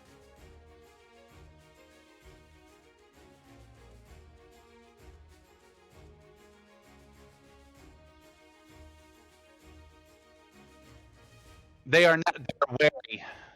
They're wary. View it like this, Keith. You're playing Assassin's Creed. The eyeball reticle is lit up or whatever, so he's been spotted. As long as he doesn't move, they might lose him. That kind of situation.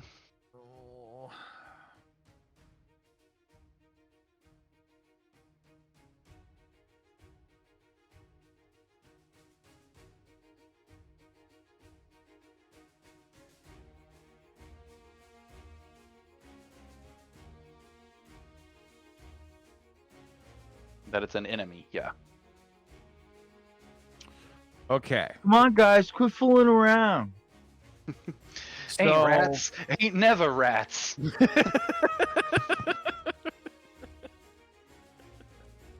it, Carl. Smartest henchman ever, I'm just saying.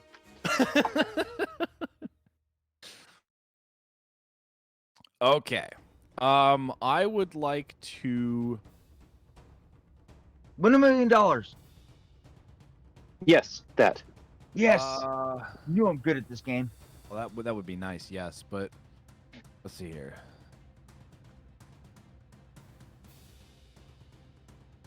Okay.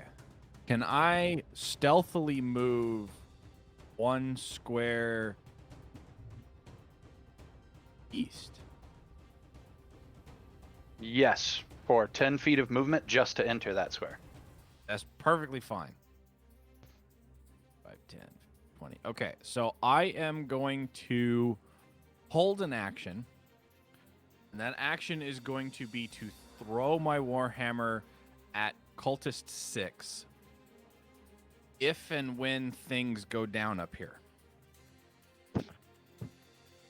So as soon as they actually realize that we're hostile or one of us does a hostile action is my trigger. I just want to get a look at the damn devil so that I can identify it. I kind of want to throw caution. It's not my turn.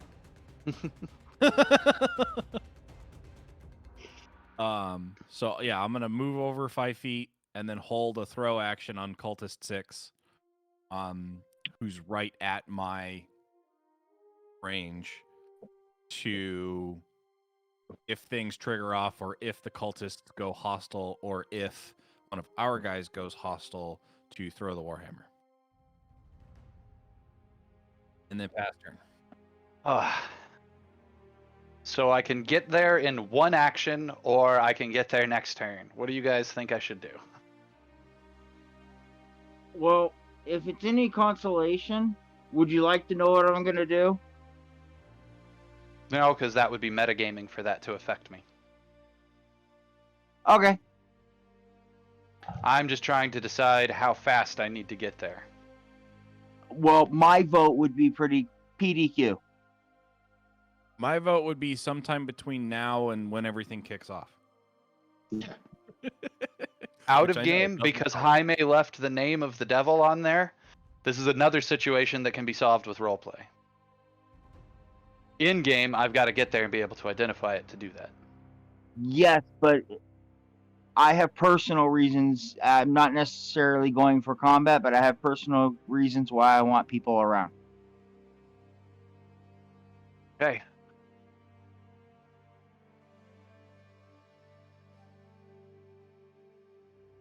All right, I completely forgot it was a demon.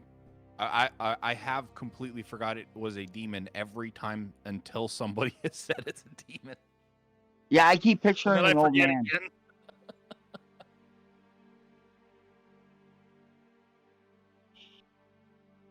I keep picturing Jafar from Aladdin when he's dressed as the old man with at the cave with like the missing teeth and shit.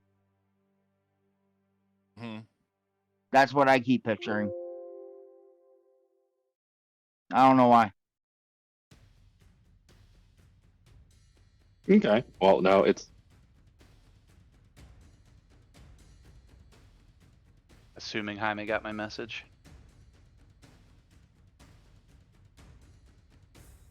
How much of the balcony can I see down here? Just like the edge of it?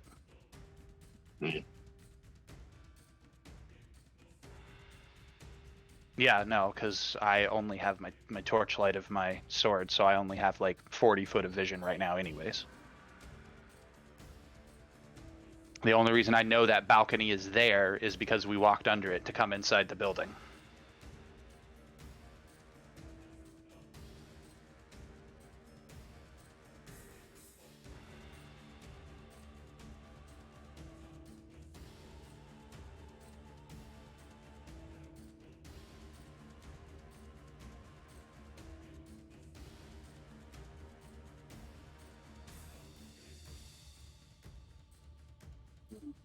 Okay, Jaime, can you drop me on that other map?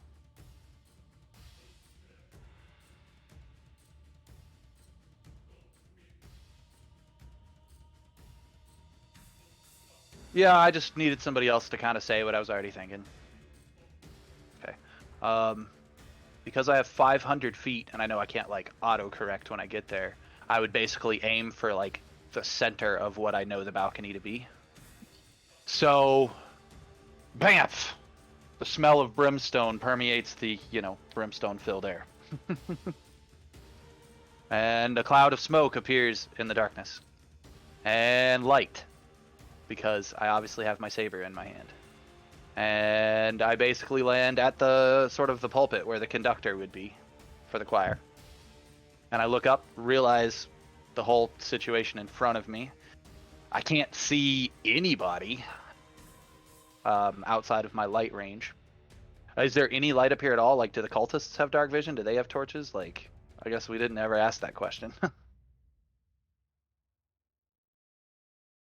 I assume it's still low light because we've been playing like it's low light. But if it's low light, I can still I have a range of vision I have outside of my torch or sword, as it were.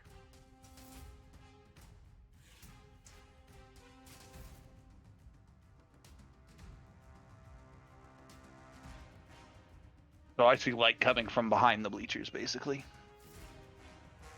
10, 15, 20, 25, 30, 35. Is it hindering terrain to go up the risers?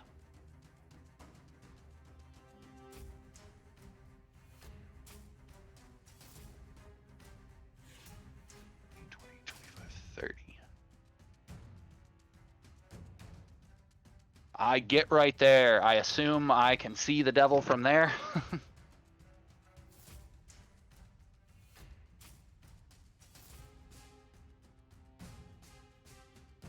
I raise my sword over my head real like straight up in the air, real Jedi style, you know, using it like as a torch. And I need to see my languages. Where are my proficiencies? Right here. Common, primordial, sylvan, and undercommon. Why did I take undercommon? That's not helpful. Okay, he looks cool. He's got a dragon head, which immediately reveals to me a very important thing. He may serve Zariel because all the devils here serve Zariel. But at the end of the day, that motherfucker serves Tiamat. Oh. And we have an end with Tiamat as our party. So Yeah, I we do. raise my sword like I'm getting ready to yell out a battle cry, and then I just kind of like look down at him. You mean Anti-TA? Yeah, basically. I need to start role-playing that up more. And I don't speak Draconic, and I don't speak Infernal. So I guess in common, I'm gonna say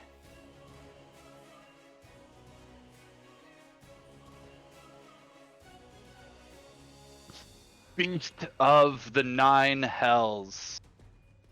Name Beast of the Nine Hells. Stand to. There's a term that I'm looking for, but basically it forces. Thank you.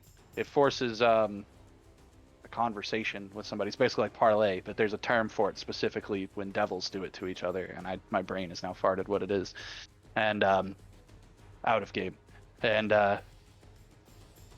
like I was getting ready to yell a battle cry, and if he turns around and looks at me, he sees me in like a total hostile stance, but then like be taken aback by what I'm looking at, and I basically say stand to, Beast of the Nine Hells, and open for parley, but I use the correct term. And since I used my action to get up here, let me double check that was an action. I believe Dimension Door is an action.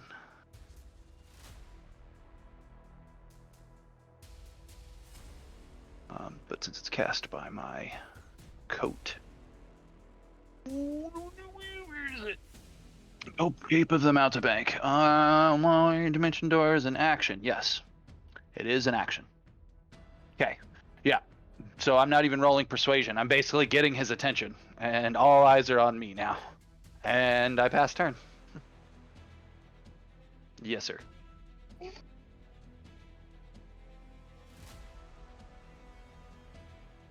Yes, he was actually. The way his character was explained when we brought him into the game and Boston left, is that the whole reason he joined the party is because he was stalking the Marionettes because he wanted to quote unquote be a superhero. It's why he has the faceless background.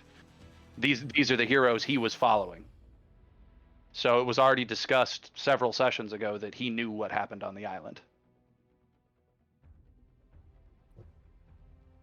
He didn't partake in any of it, but So technically, the quote-unquote favor point that Tiamat owes us, he can't collect on because he wasn't part of the party. But he stands here now as a representative of the Marionettes. So, but either way, that's what he does, and then I pass turn.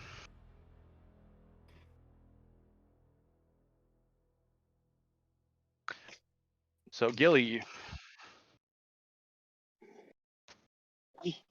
I wish I went right now. This would be perfect. Well, now that something has happened, I'm going to hold my action to see what the cultists and everybody else does. Since they're right after me anyways. so do you set a trigger and an action based on the trigger? Yes, I will set my action to be... Yeah, I'll attack if they attack. Or... Yeah, that's just how I'll word it. I'll attack... I guess I have to pick one, don't I? Yep. Cultist 4 is the closest. So I'll eliminate the nearest threat if anything negative happens. Towards us, at least. Believe it or not, you can word it just like that. The nearest threat to you. If things pop off hostilely, the nearest threat at me, I take said action. So now you just have to declare what your action is. Cool.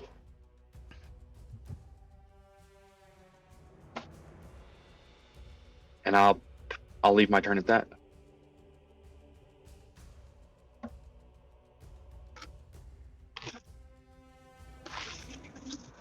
Sorry, it's gonna be loud.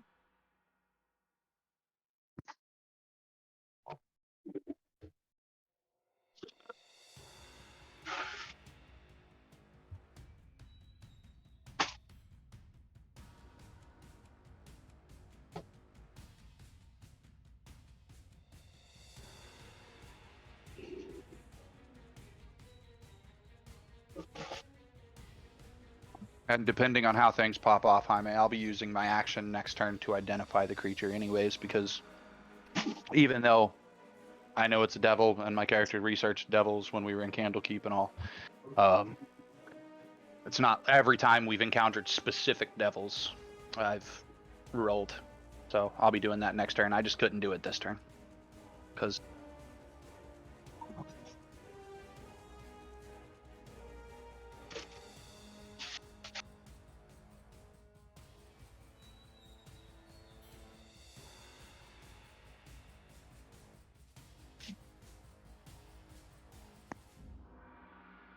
What?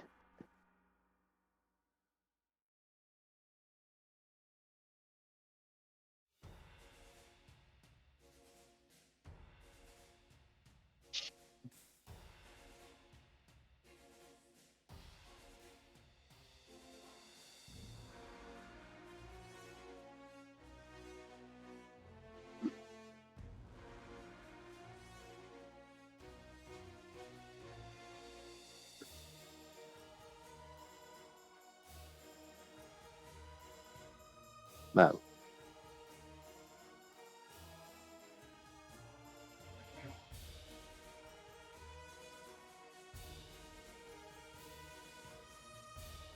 You keep saying cultists. Do they appear to be human cultists, or?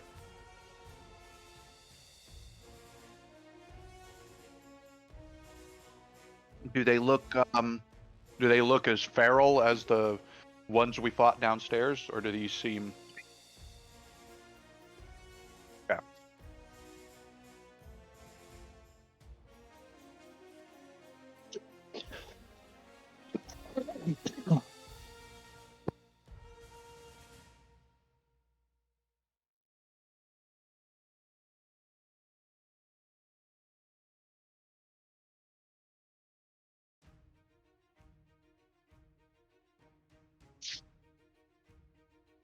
I mean, to be fair, as always, my plan is save our resources, don't fight unless we have to, but if we have to, win. Yeah. Which is always a good strategy.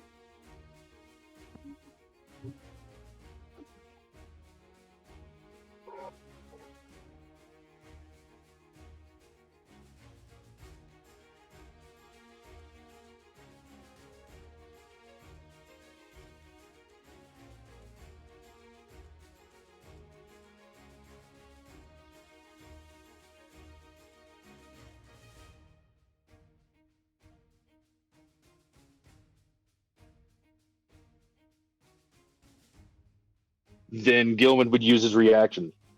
And so would Druzzle. Yeah.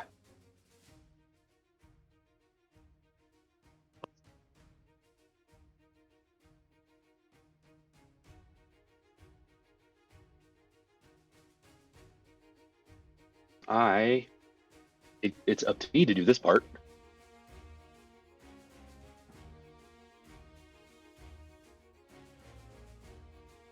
That changes what I was gonna do a little bit. I'll make it work. Gillen hits for a 23.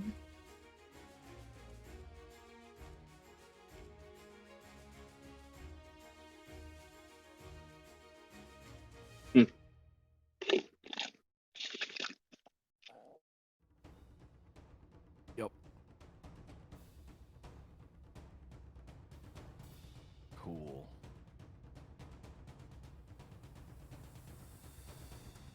I had to make sure I was unmuted. Hi, girl.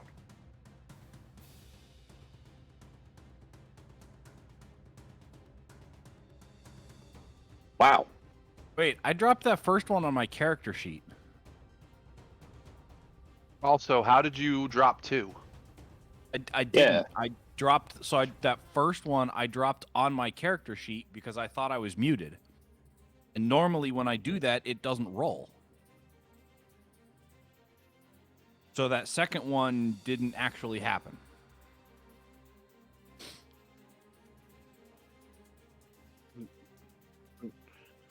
Yeah. Yes. Yeah. I've never seen it do that, so that's why I rolled again without looking.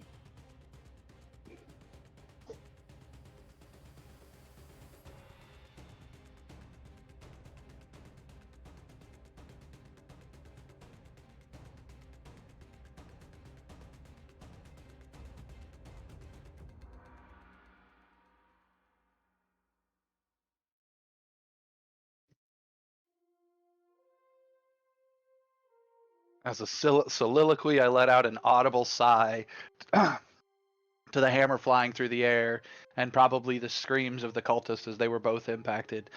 And I just don't take my eyes off the devil as I take my sword from above my head and point it at him, like straightforward blade tip at him. But otherwise, my entire posture has not changed. That's my soliloquy. It's body language.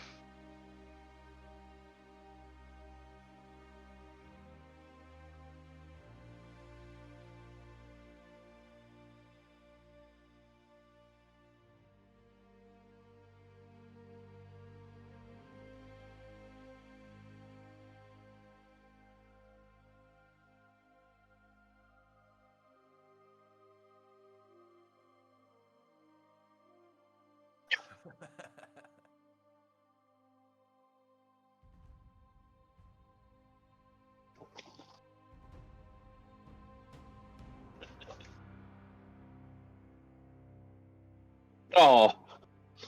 What's the point of advantage?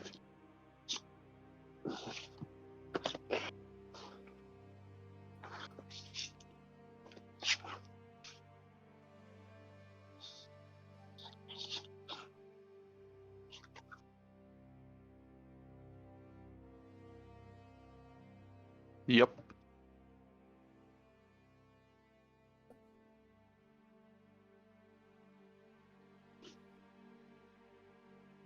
Hawaiian or fruit?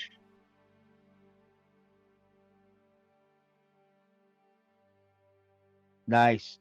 Real punch. Rum punch.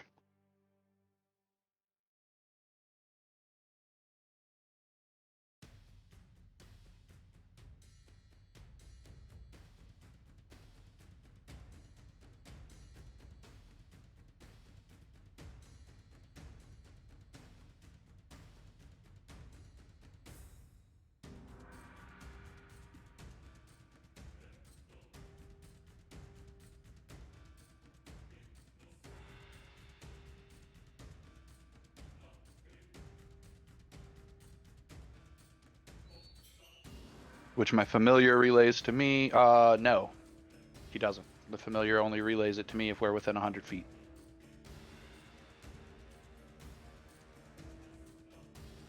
Yeah, there's some space between you. No, not currently. Yeah, he'll either have to come back and report it, or when I get within 100 feet, we'll reconnect.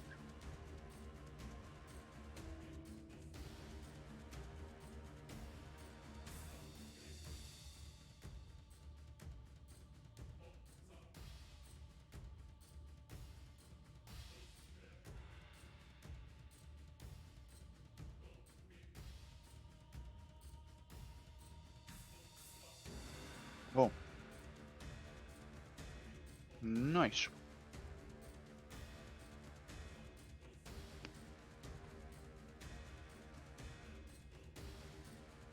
Yep. So now he has a fly of 70. Nice. Who does? My familiar. Okay.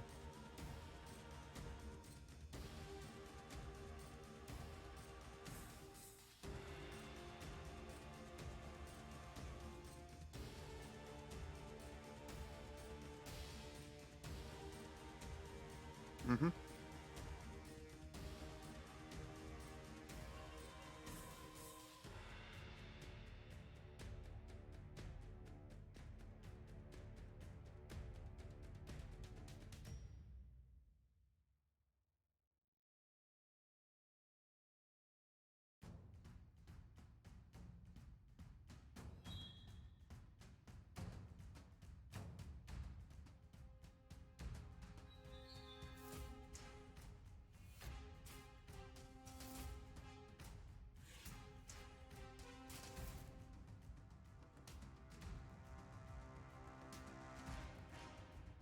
Yep.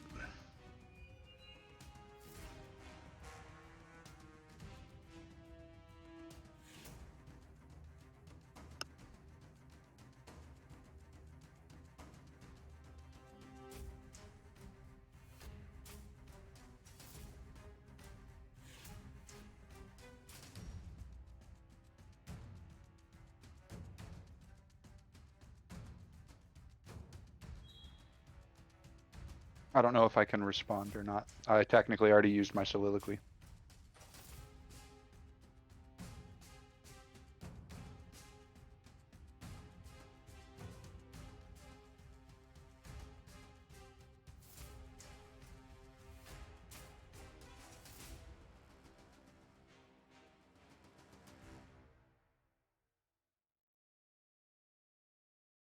How tall are these things?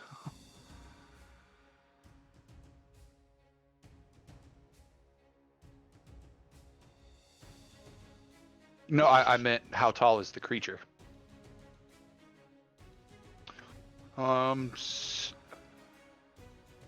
Average height is 7 foot or 2.1 meters. So he is literally dwarfing me, especially if he's standing on that top riser.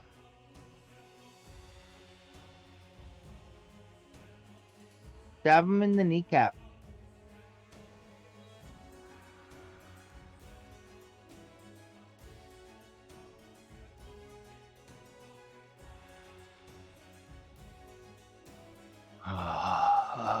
Uh-huh.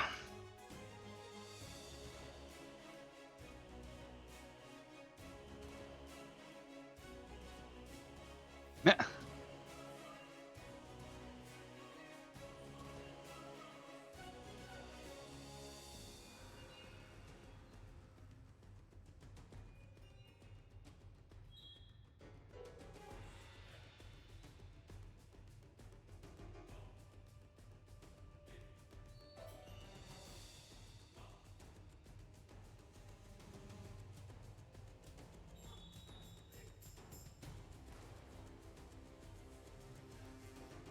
I use one of my teleport charges, and I'm at the pipe organ. Oh. Okay.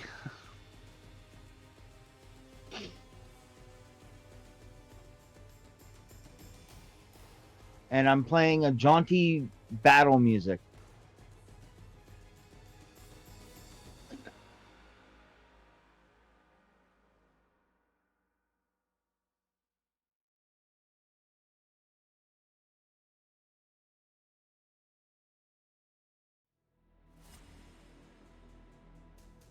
16.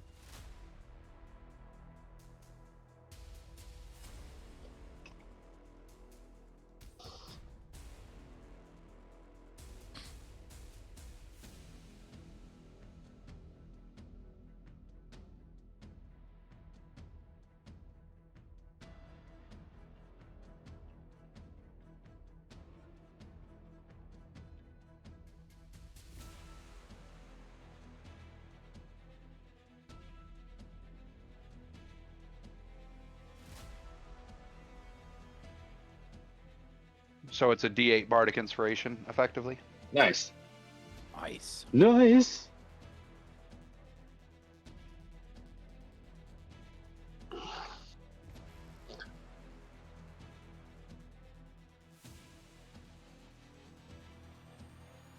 So Fick literally just like stumbled upon a thing that's an actual mechanic. That's awesome. To be Great. fair, Way to go, Fick. Jaime actually gave it away earlier. Uh-huh. Did he? You may not have been here for that though. No, you gave it away this session. You said that they look like they're inspired. Ah. Ah. Was Oh, it no, really? he didn't. Yeah, you were the only one who got a chance to take a look at the room before the rest of us just wandered up. So, yeah. Okay.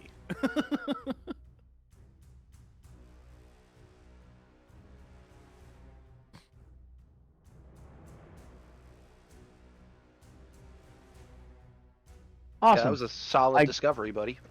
Yeah. Who needs it? Well, it goes to all of us. Everyone but you. No, who Well, no, needs inspiration? The inspiration point. I don't have one. I don't Go have ahead. one. Carl spoke up first. Yep, nope, it's fine. Yeah. Because I don't have one either, but I wasn't going to be greedy.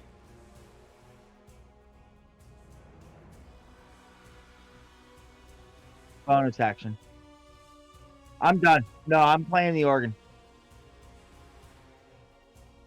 That would, If that would the be an demon action. was still next to me, I was gonna stab him with my knife in the side, and say something funny, but he moved.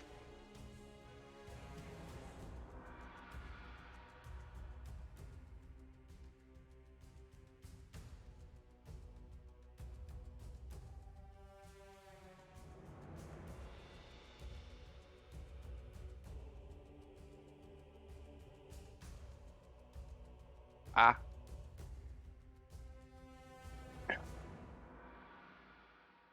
Ah.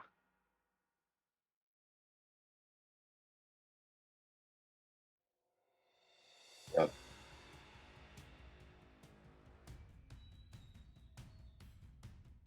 Okay.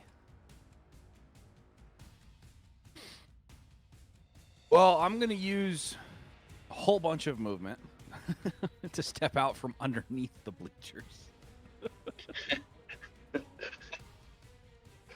I mean, that's still almost a third of my movement.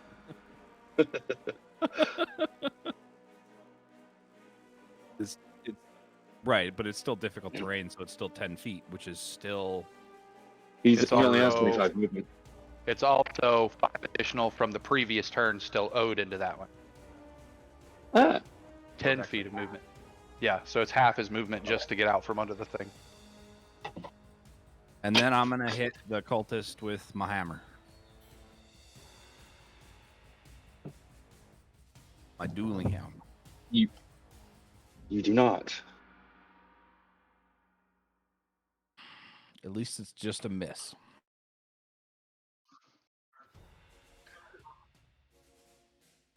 That's kind of what I was thinking happened with the cultist when he attacked me, is he hit the riser instead of me. You're both fighting the bleachers. I mean, to be fair, it fits with the whole fact that he was taking partial cover. Yeah.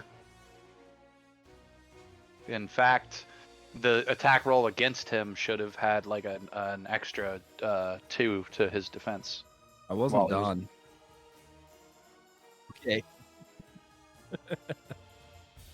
I am going to hit him with an unarmed strike. Punch in the Pork chop. face. I was thinking more of a kick, Kick in the face. since the hammer would have been stopped, and then the body movement would have instantly basically reversed direction. Oh yeah. So just use Smooth that enough to hit it. yeah, lash a kick out. Yeah. Much Nice. It does indeed. Here we come to kick your face. better. Okay. Wait a minute.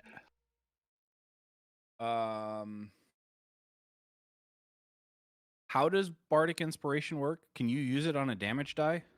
No. Okay, Yeah.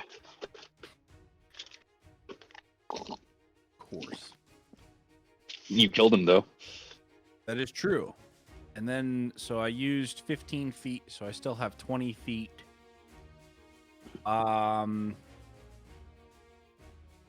high is this top riser, did you say, Jaime? I go 5 feet a step. Is what he had said. So it's about 20 feet up. Ooh, that'd be a lot. I was going to say, Gotcha. 5 feet a step Yeah. is a lot. 5, 10. Okay, so I'm going to climb up onto the top of the bleachers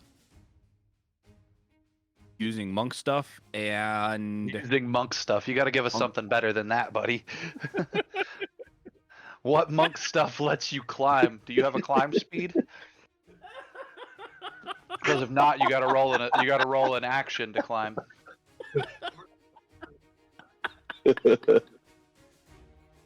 No, in fact, he's a Pokemon now, and it's monk stuff TM. TM 35 monk stuff. Yep. Oh my god, you guys are horrible. I love it. Hey man, at least we know your fighting style. As in a fighting style Pokemon. He'd be Fight fighting type. grass, right? Because he's a ranger. He's a ranger, yeah. You're a grass and fighting type. He's also a dwarf, so would he be grass, rock, and fighting type? Ooh. Maybe Okay, it's a You're, pseudo-wudo you're a situation. legendary Pokemon. so I It's a thought pseudo-wudo monk situation. climb speed. It does not. So what do I need to roll to climb this? Athletics, and that would be an action. Unless it's an easy climb. Which basically is if the check's less than 10, Jaime can just allot you climbing it, in which case you can only climb a maximum of half your speed. Which would be between 15 and 20 feet. Total speed's 35. And you've already spent how much? Oh, so it's not that I can climb half of my movement, it's that I use half of my movement to climb half of my... Okay. Yep. Or I use all of my movement to climb half of my movement. Yep. Okay, so let's not climb then. Let's use the bleachers. Do these have like... I guess they don't have solid walls since I climbed in through the solid wall, through the non-solid wall. Yeah, you were under it. Okay, so line of sight blocker. Not going to work the way that I wanted it to. How much space is there between the edge of this staircase and the risers?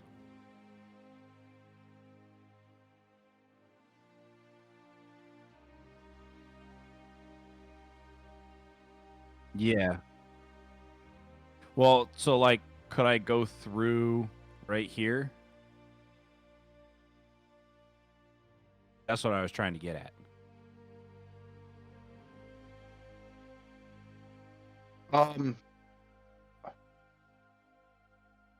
Okay. Yeah, I was about to say,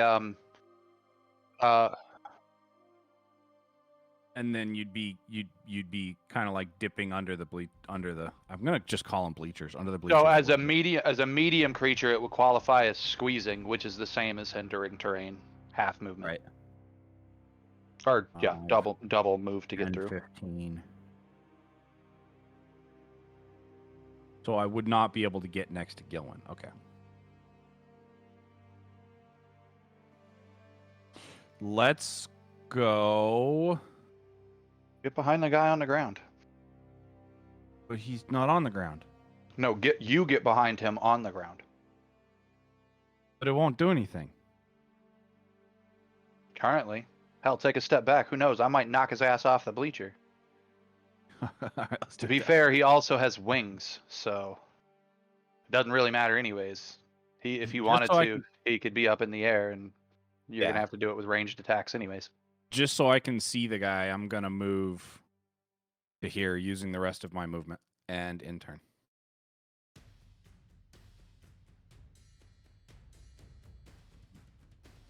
I love I all the haven't- logic arguing that happens with me.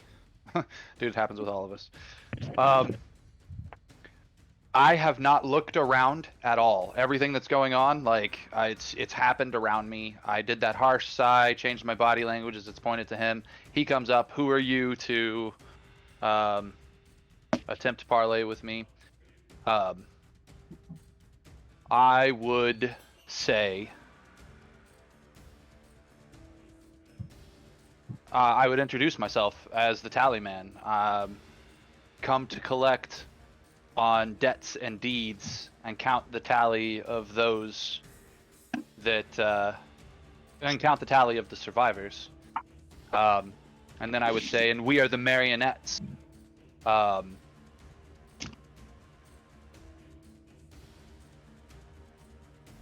Members of the Onyx Church.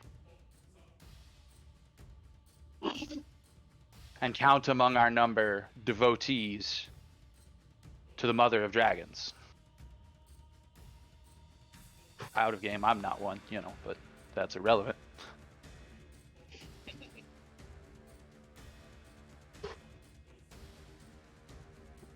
I do say, however,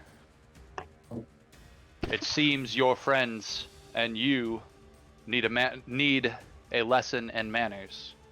So if there is a count to be taken, at this point I trigger my widget wand, which I need to see what type of action that is. That's my leveling item. Where are you at, widget wand? Oh. Inventory. Right here.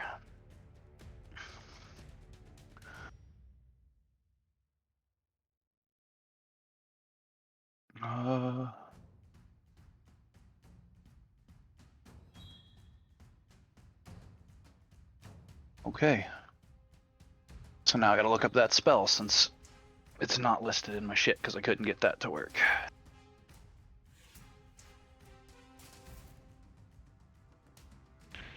What type of action are you? You are a bonus action. Excellent.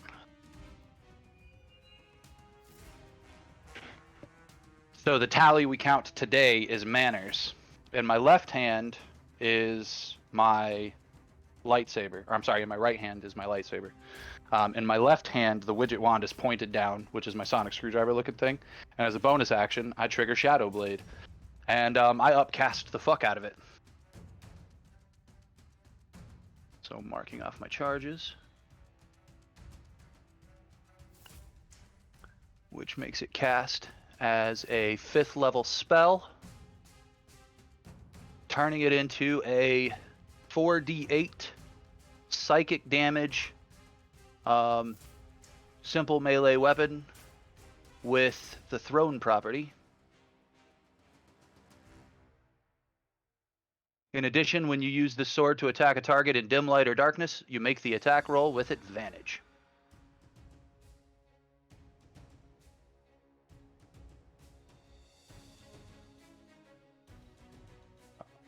What is my widget widget wand attack roll. It's 1 less than. I need to make this item on Fantasy Grounds. I haven't used it in so long, I kind of forgot.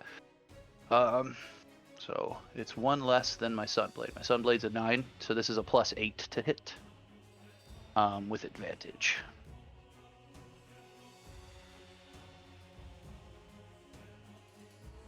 For a 25 to hit.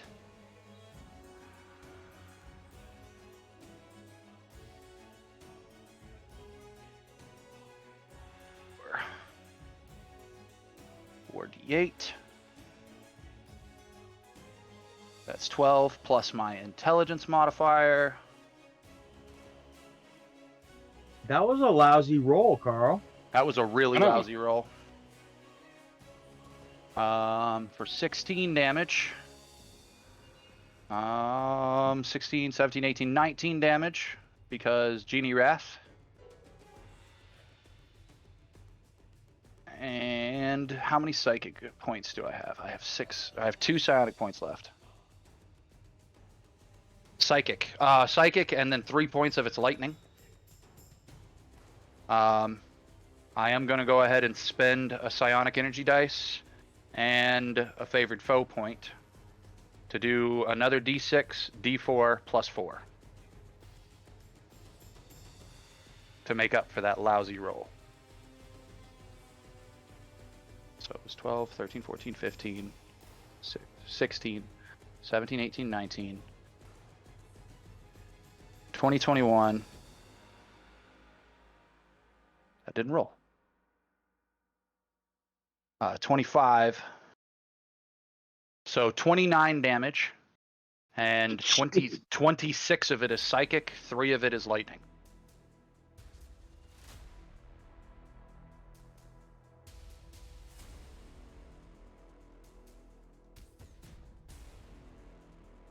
As I That was a very stab him with my Shadow Blade.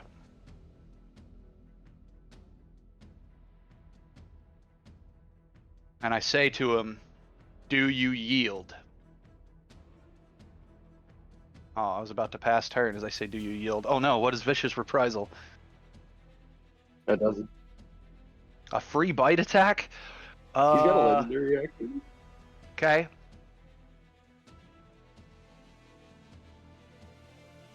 So then, can I describe this, Jaime?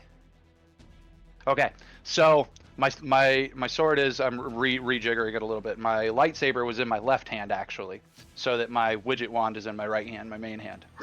And I create the Shadow Blade and literally just shove it straight forward into his chest, so that this dark shadow just like engulfs around him. And he leans forward basically to take a bite at me, and I just sort of tilt my head to the left, and his head comes right next to mine, so that we're basically almost cheek to cheek. Just given the height difference, I just feel him like leaned down over me, almost cheek to cheek. And that's when I say, "Do you yield?" But instead of like saying it all aggressively and out loud, I whisper it basically, so that only he can hear it. "Do you yield?" And then I pass turn. Then I step up on the step with him and pass turn. That way he doesn't have that height difference.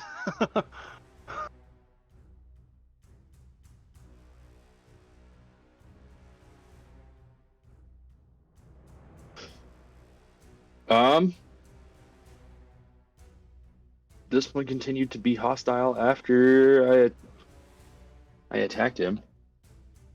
I'm just gonna go ahead and finish him off. Attack cultist 5. Oh, it is? Oh.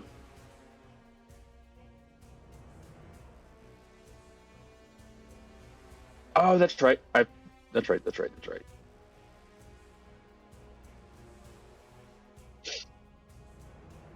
Nah, no, I take that back. I won't kill him. I thought we were over this morality crap. It's not morality. I don't coup. I haven't the whole campaign. Fair. And I leave it also to the everybody else. cultists might be brainwashed good guys or psychically Yeah. manipulated good guys. We're here to rescue people. They're people. Yeah. All right. Then knowing that he's down, I would change that. I would take and I would turn the scimitar to cultist number 4's throat, and just I would gesture at cultist 5 and say, "Do you want to end up like him?" And hold my reaction for whatever he does.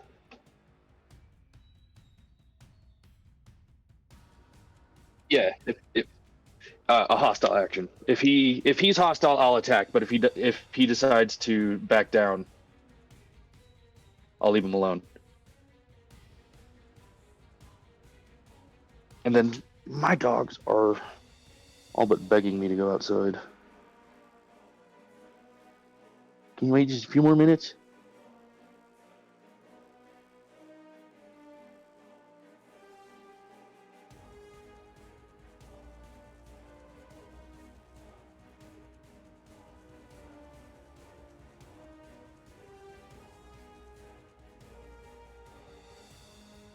This motherfucker. You gonna regret this.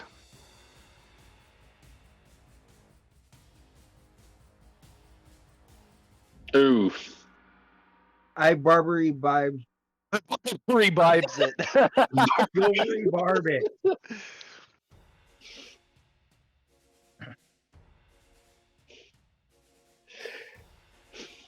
Hey guys, I'm gonna be available, but my dogs are like literally begging me to go outside, so I'm gonna run them out.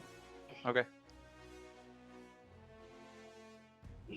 Who do you give advantage to on their next attack roll, Thick? Drizzle. Drizzle. Druzzle. Druzzle.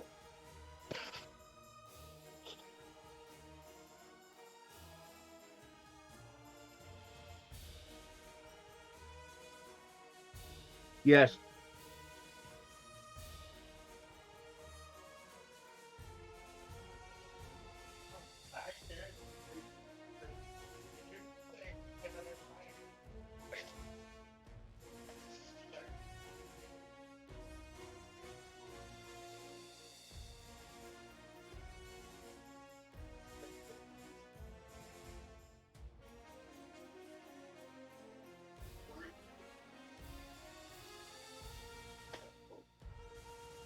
Oh,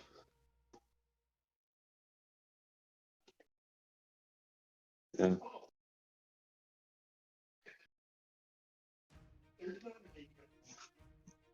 What there is on the sign right next to the staircase.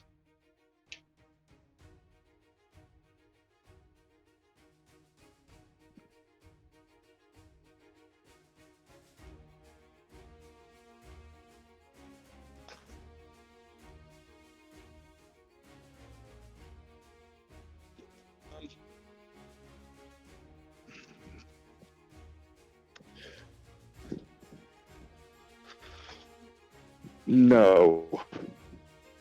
Because that's basically what I asked him to do. So I'm going to see what he does. But can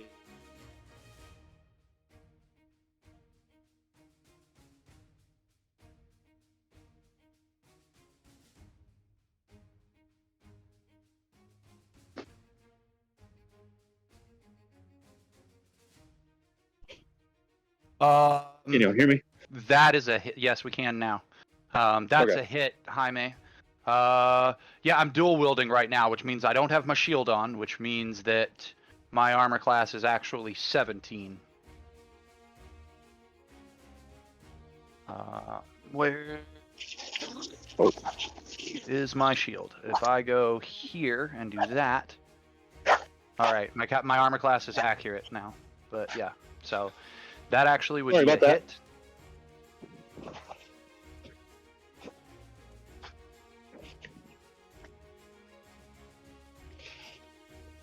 Heh.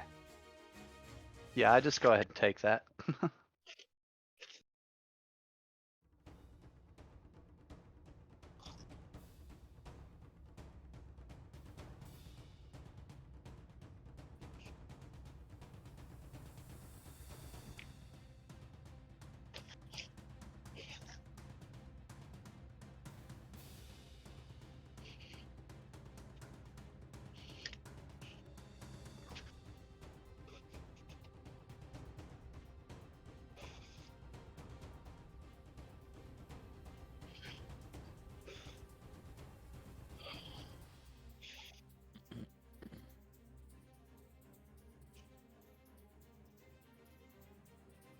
6 is dead, isn't he?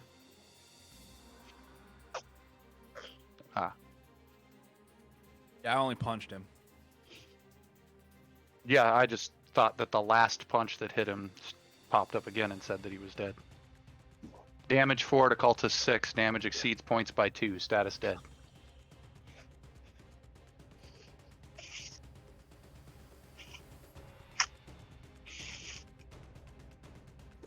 Okay. I just wasn't.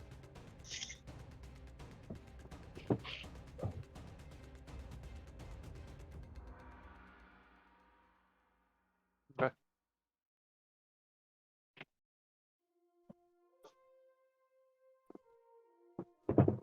Otherwise, it would say instant death. Yeah, I know. I know. It's just the other ones say dying. And this one says dead. So that's. Yeah, like I thought that was weird too. Did the game update while we were playing? No, I think I know why it says that, and it's all irrelevant now, but it does go all the way back to that first extra roll that Keith did, and in that first extra roll, it probably still had the dead thing in the box, and that part wasn't reset when Jaime brought him back to life. So that's why it probably still says dead. That's my guess, anyways.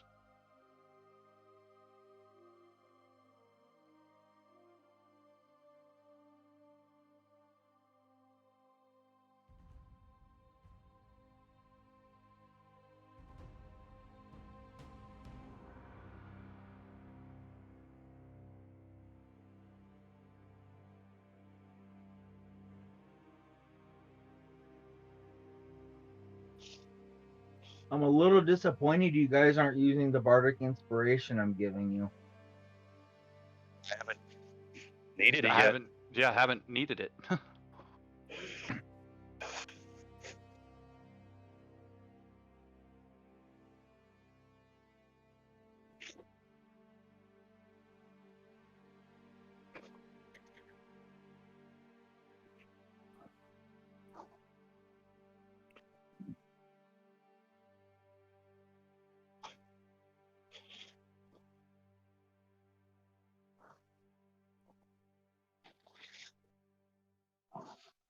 Gordon.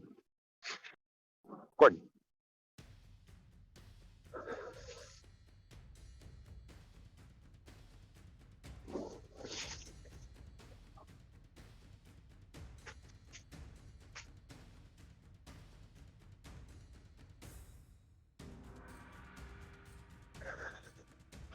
Let's go. Tinkerbell. Let's go.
Huh.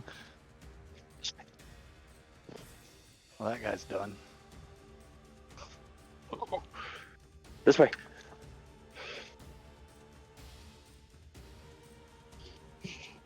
The body is Smoosh. just thrown backwards off of the damn thing. Crunch. Riser. Nope, this way.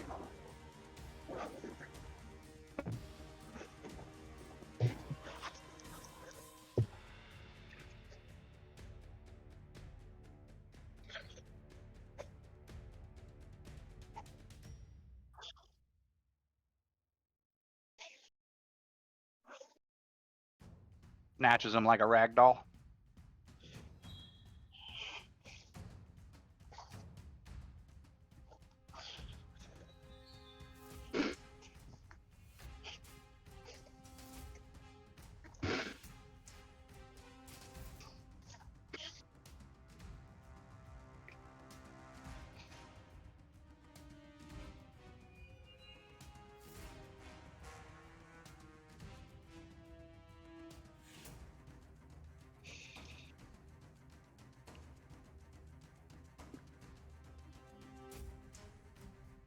My soliloquy, that's one. How many more shall the tally count?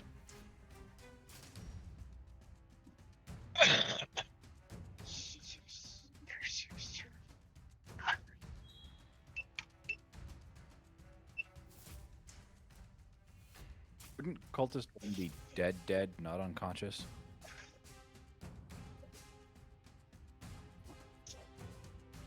Oh. At least not that you can choose.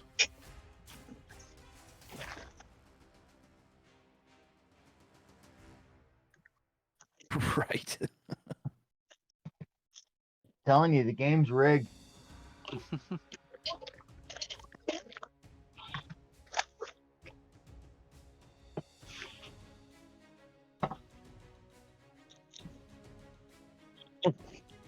Let's go. Let's go. Well, that's no fun.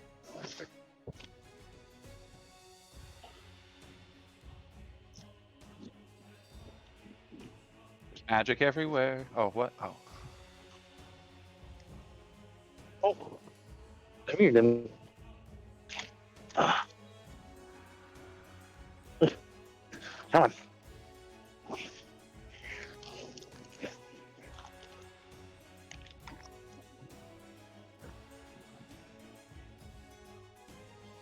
Yep. And that at least some members of our party are devotees to Tiamat. Yeah, those are nice. They're just crazy. It's Gordon, that's Tinkerbell. Yeah.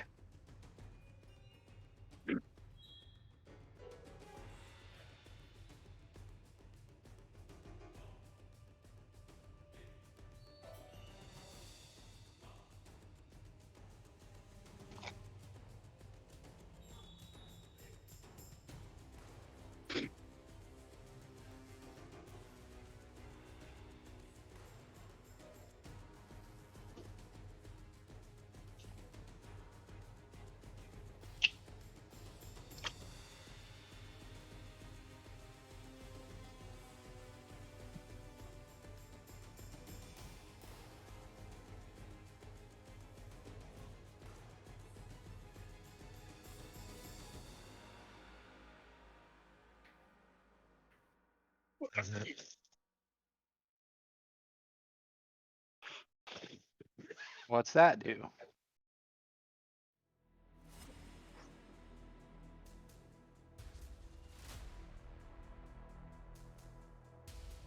So it's like barbarian reckless attack. Got it. Which can be fun.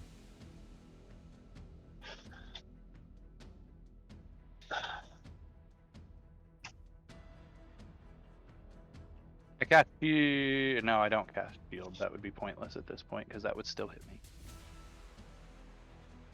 Bring the pain. 17.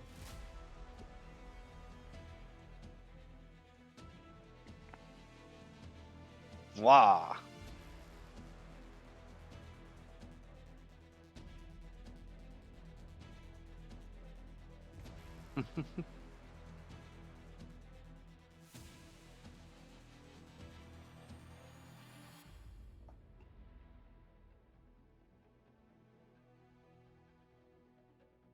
Yeah, fuck it. I let it hit.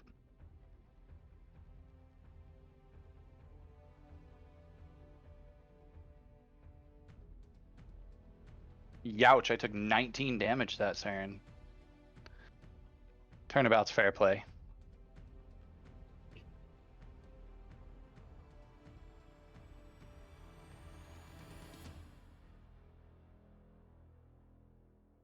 I'm definitely going to end him on my turn.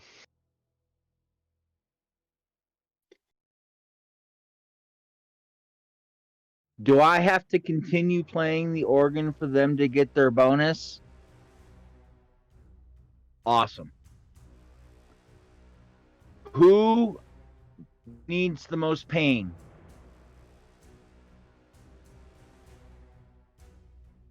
Who do you guys want me to hurt the most? Probably the demon. The leader, yeah. I mean, I don't know how many White hit points he's Asherbull? got, so yeah, White Abishai. All right.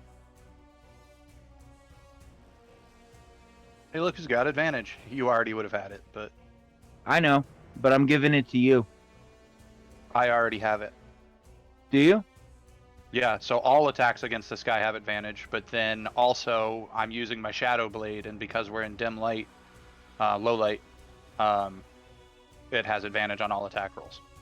Gotcha.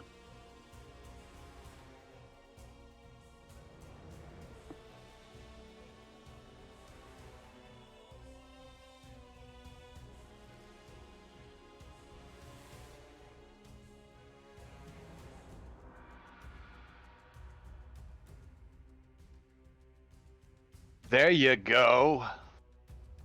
That was kind of lousy, actually.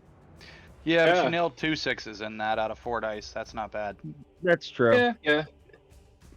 A mediocre, but middle of the road. But It's still 22 damage. Yep. Between Yeah. the two of us, we've dealt him 50. 51. 51. 52. Yeah, I was about to try to say 61. Yeah, 29 and 22. Oh, you know what I forgot to do? What? I forgot to put Booming Blade on. Yep. Oh, You I always was, forget that. I was planning on it.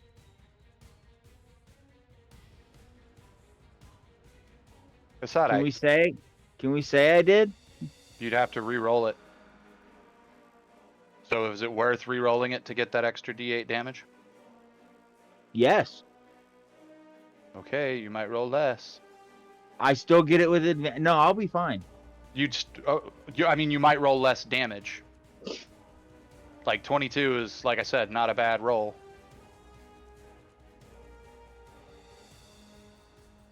So all I you're think it's adding is an extra D8 to the roll.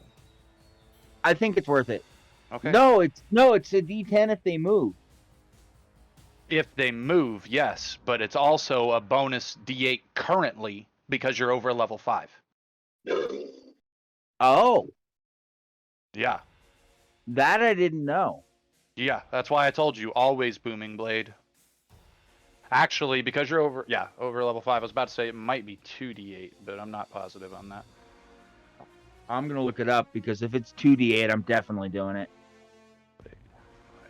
I'm looking at it right now. I think it's 1D on the attack and 2D on the move. If the target willingly moves more than 5 feet, the target takes d8 thunder damage. At higher levels, once you've hit 5th level, it deals an extra d8 thunder damage to the target on a hit. And if it moves, it's 2d8. Yeah, so you'll have a bonus d8, and then if it moves, he would take 2d8. That's worth it. Okay, so you're re-rolling it. How do I activate Booming Blade? You don't have Booming Blade Seven. set as a power on there. Yeah, you could technically go to the spell for Booming Blade. I on got your- it. I found it. Okay, just don't forget to activate your sneak attack again.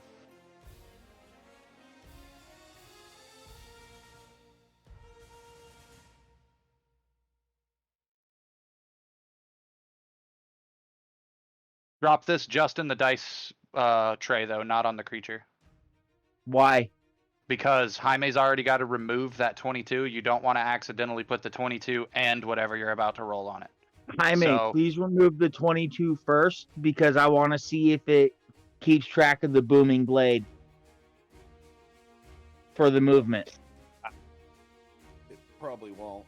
Yeah, it won't because the token is moved separately. All right. So just roll it in the dice box. And then when Jaime changes the 22, he can add the new damage in, yeah.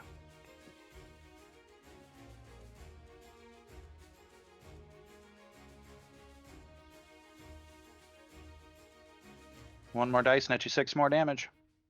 Yeah.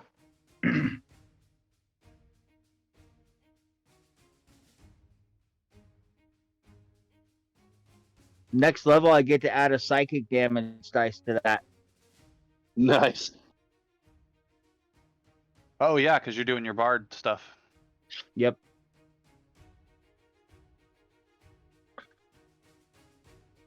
Isn't being the DPS in the party fun? It kind of is. Can you imagine if that was a crit? Hey. That would be a 10 dice pool.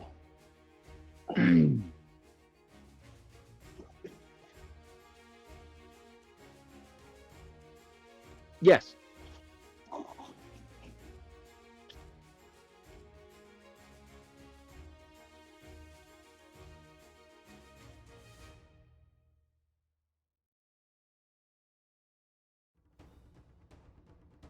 Am I familiar?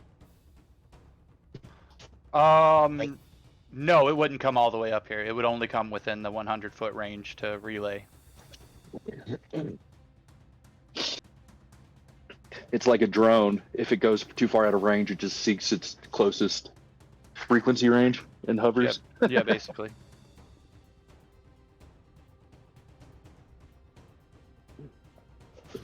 All right. I am going to use my bonus action to cast Hunter's Mark on the Abishai. Oh man. Okay. I was about to say, don't accidentally waste too many resources. Jaime said that last attack from Girk did bloody it.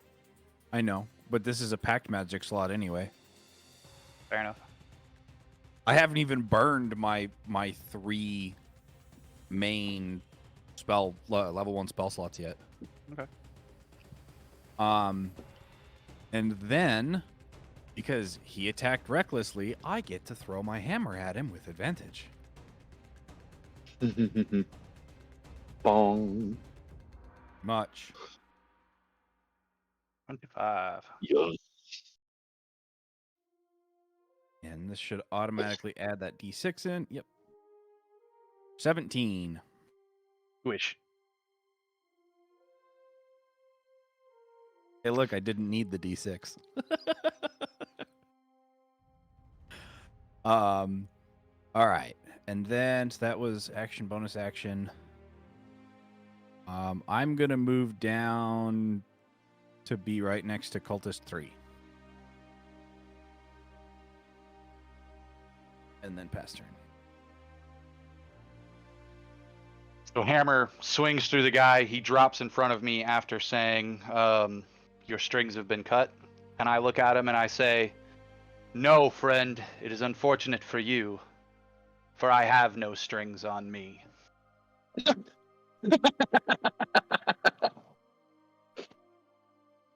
Nice. I vote. Being that I already have it, I pass it to Druzzl since he actually got that shot. So make sure you track it in Fantasy Grounds too, Druzzl. Yeah, I got it. I have this cultist right beside me. And I turn to him and I say, and unfortunately for you, I have the high ground.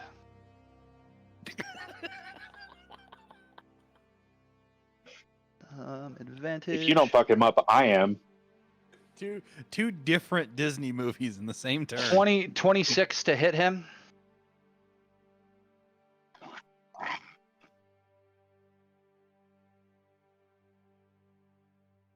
For 24 damage.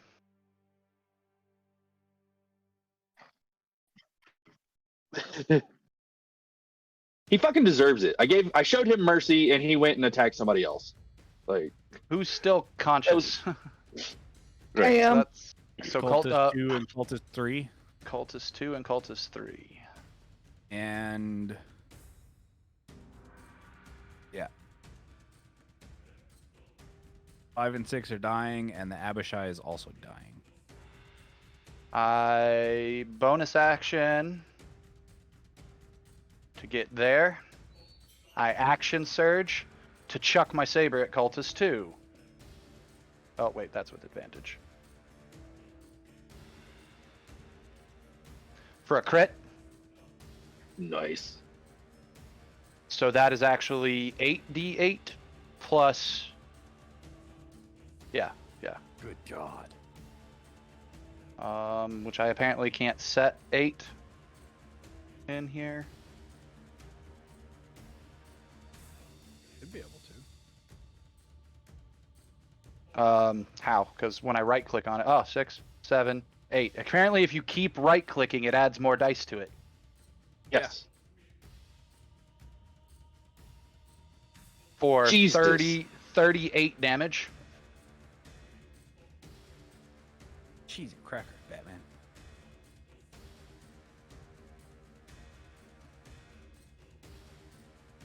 Now I have to crit just to beat that damage. Then I use 25 feet of movement to grant advantage to Druzzl for his next turn. And pass turn.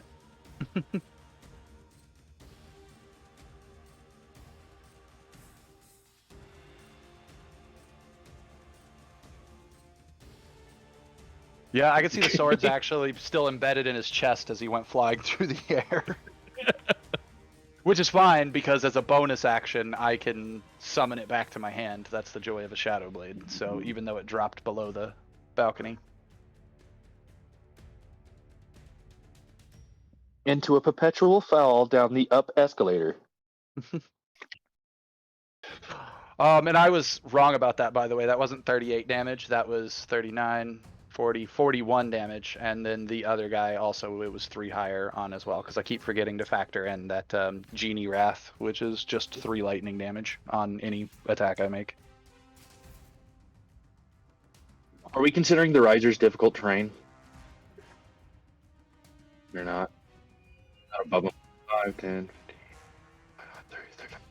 So 5, 10, 15, 20, 25, 30, 35. I'm going to go here. And just because I wanted to do it anyway, I'm going to Hex Cultist 3. Just mark that off. And I'm going to give him disadvantage on his Constitution. And I'm going to cast Heat Metal on his sword.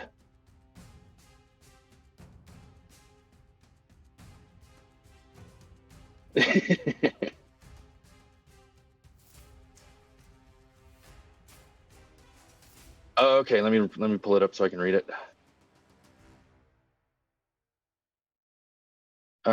Choose a manufacture metal object such as a weapon or a suit of heavy or armor.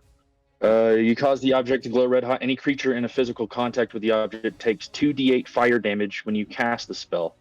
Until the spell ends, you can use a bonus action on each of your subsequent turns to cause this damage. If a creature is holding the object or wearing the object and takes damage from it, the creature must succeed on a Constitution saving throw or drop the object. If it doesn't drop the object. I'm sorry, I missed the question, but that's what's broken about heat metal is there's no save. He just can heat it. And the guy takes damage as long as he's holding it. Well, there is a... Yeah. Cool.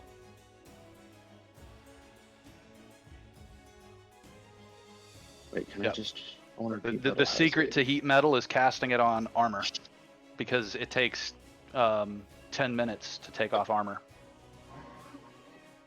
So a boss that's wearing armor, if he casts heat metal on it, like that boss is just screwed and is taking constant damage every turn, no save. It doesn't just... Oh, there it is. Damage.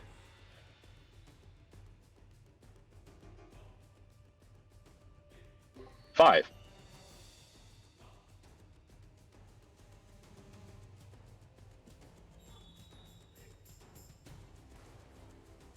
DC's 11.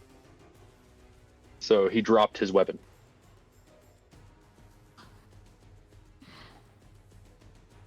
So Cultist 3 is now unarmed.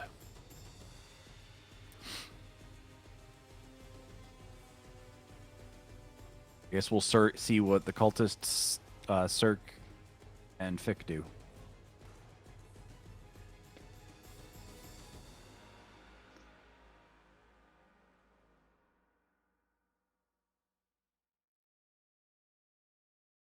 Disarmed, stuck between two people, and caught red-handed.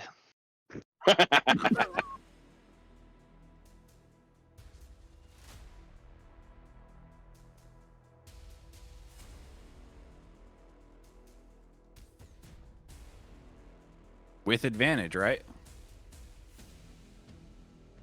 Because he's moving from between us.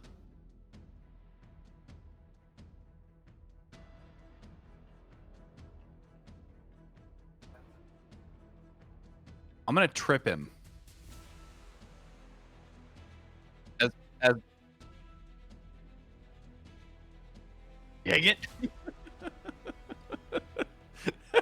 Just run away and just hook his foot. Just watch him like sprawl as he's trying to panic run. Too bad that's not a mechanic. I rolled a trip. Right. It is. It is. It is. He can roll a push attack, and when you push, you can knock prone or deal damage.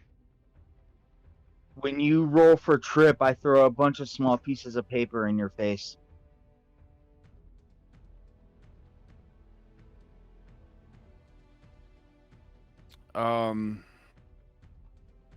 Only if when I do it, I can leave my hammer sitting on him. Because the rod's always activated because it's being wielded by a dwarf. Just kill him, man. Just kill him. Yeah. All right. Yeah. Bop. 16 to hit. I forgot to target him.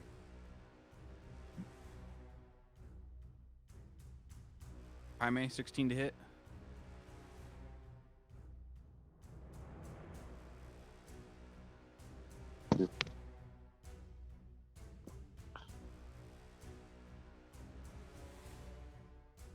For 8.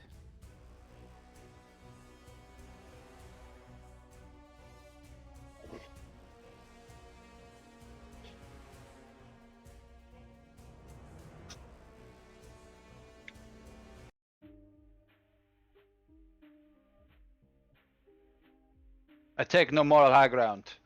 Kill them if we must. We must care for those that Wish to be saved. that wish to be saved. Actually, Priority goes to those actually, who wish to be I start to say that, and then I cut myself off, and I say, "Mongrel, what do you suggest?" Because I'm remembering that Fick straight up was like, "I'm gonna pass the caravan off to the druid." So I totally interrupt myself and ask the druid what he thinks we should do. I think you totally missed the significance of how that scene played out in my head. It was supposed to be the total non sequitur to the outsider, and it failed. No, I mean, but it didn't. I understood what you meant. I worked directly for you. So if you pass it to him, I now would work directly for him. So that's why, like, I stop myself. I interrupt myself so that I ask what he wants to say, and Fair. to sort of give the nonchalant opportunity for him to take over, even They if, had plenty of chances even if to we're not surrender. officially doing it. So yeah. So yes, he says there's plenty of chances to surrender, and they didn't. Yep.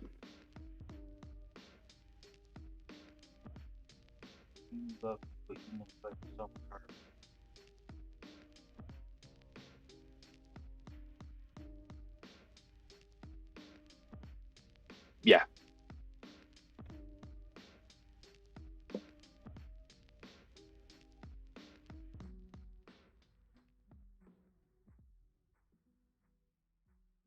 And not that I necessarily need to do this, but I'm going to walk over to the organ, and I am pouring one of my vials of holy water out on it, because the vial of holy water purified an altar. there was a devil playing this thing, so I'm purifying it too, even if nothing happens. I'm not a priest. I don't know if it's gonna work or do anything or not. That's not what matters to me. Being that I'm a deity, do I have the power to purify shit? I was gonna. Not currently. So that's why we kept telling you before that if you wanted to play a deity character, you needed to take cleric or sorcerer, divine blooded sorcerer class, because those classes Okay. actually have those as abilities. Oh, okay. So from a roleplay standpoint, sure you do. From an actual mechanical standpoint, no, probably not. Not so much. Gotcha. So it'd be something like he'd be doing it, and then you'd see me like off to the side and be like, just do this. Like me purifying it and him going through the whole ritual for it. You're Arthur, I'm the tick.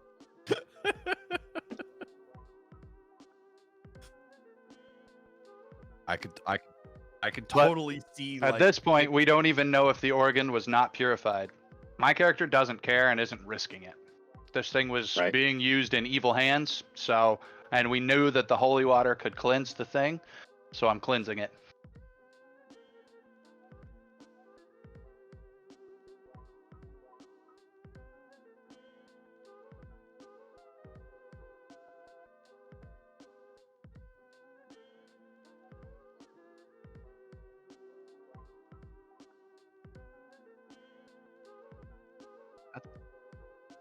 Works for me.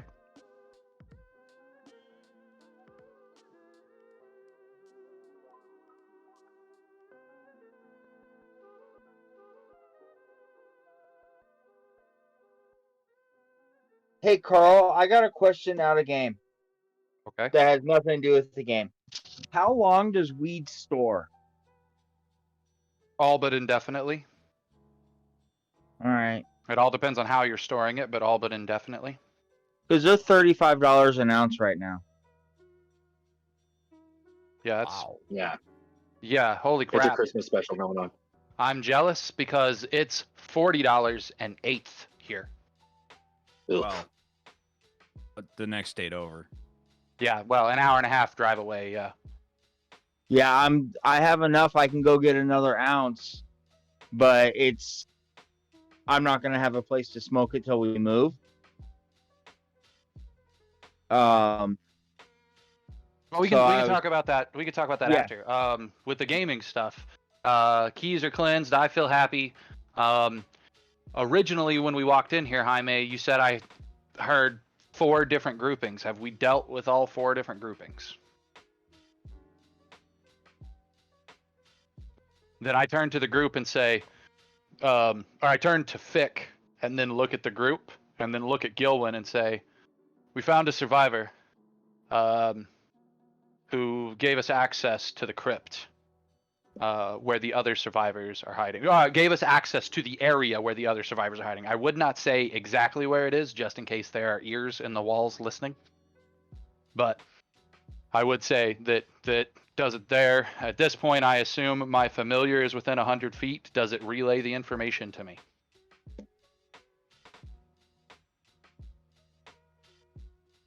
Shall we reconnoiter there? I ask as a question. Sounds good to me. My dwarf, as he's stowing his warhammer after finishing off the cultist that was here, says, "Sounds good to me," as he's walking to see what's behind these curtains. Would that not be the wall? No, I'm them sorry. be curtains.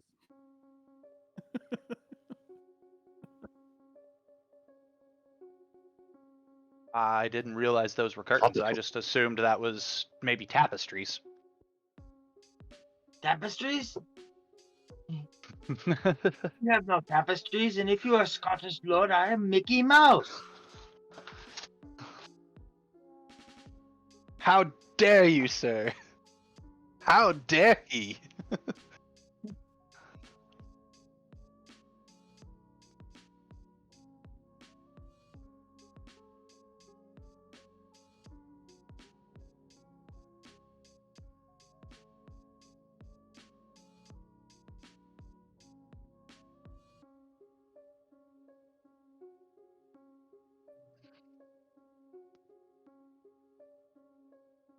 How many wild shapes do Mm. you have, Gilwin? I have 2 since the short rest. I suggest you burning one on Wild Companion to summon an animal with a fly speed, like an owl. Okay. And you can use it same as I'm using my familiar within 100 feet, so you could use it to literally just clear the map out, the way I did the basement map or the downstairs map. Okay, I'll do that.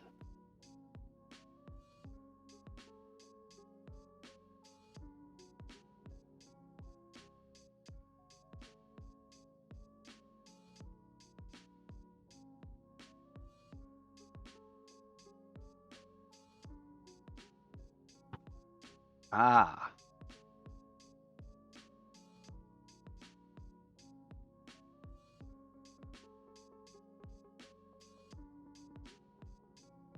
Gilwin? Yeah.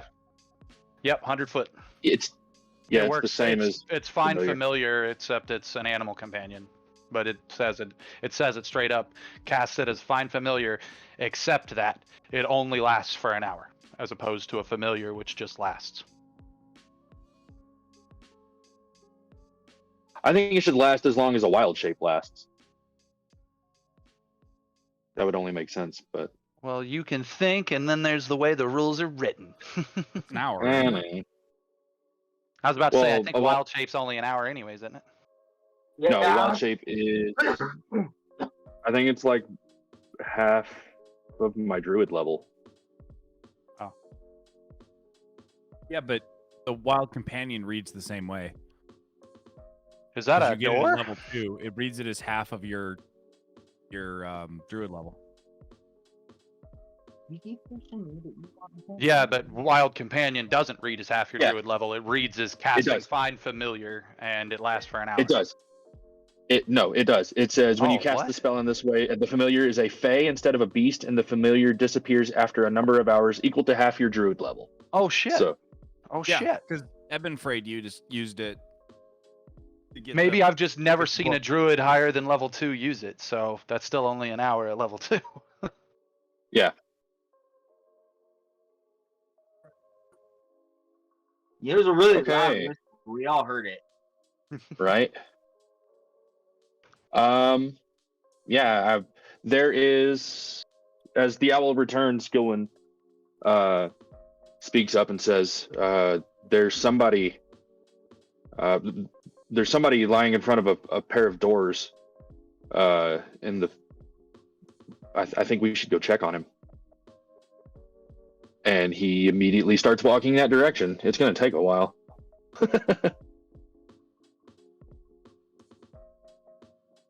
No, it won't. Those double doors aren't that far away. Yeah, so for the record, so you know how the familiar vision works, it's when your familiar is within 100 feet of you, you can communicate with it telepathically.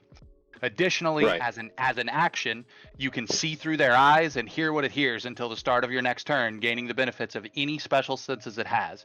During this time, you are deaf and blind with regard to your own senses. Which means, if you summon a spider with blind sense, you can have that spider sit on your shoulder and be a seeing eye dog for you. Just see through its senses. He would ride on my head. So just putting that out there.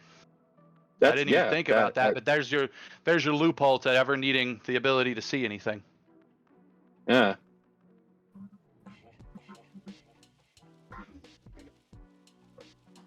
And arguably, for the record, I'm going to point out once again, the entire party has a familiar. Nobody ever uses theirs. I don't. I always.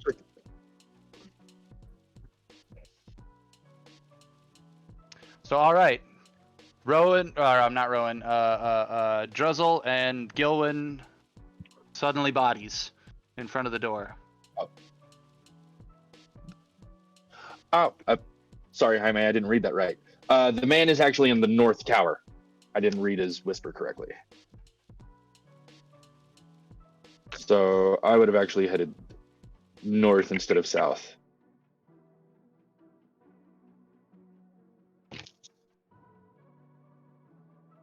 I'm not going too far into danger. I'm pretty fucked up. Huh. I can cast Healing Word on you. I'm not gonna waste any of that. We have the ingredients. If I've got time, I'll cast. I'll use alchemy to create a potion. Okay, well, So I'm not worried about it. at I the have moment. all of my. I still have first level spell slots. I've been saving them for healing, basically. So I Yeah, still well, just have whatever little cleanup healing. my pact magic, which I can burn on a healing spell. I can cast cure wounds on myself right now using pact magic.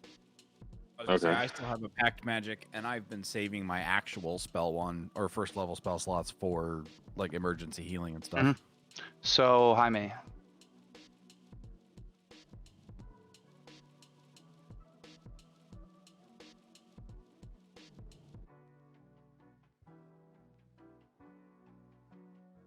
Arrow slits.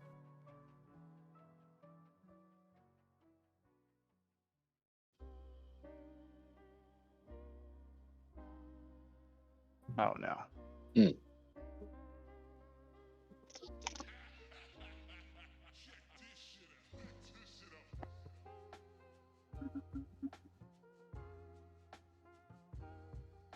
Did I lose you guys? No, we're here. No, we're here. I don't know whose turn it is if they want to go talk to the creature.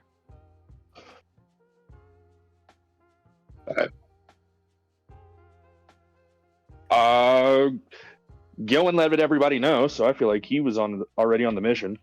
Yeah, and I keep trying to call Druzzl Rowan. Druzzl was also already through the curtain looking on his own, so I'm feeling like he's right on your heel, Gillen. Yeah.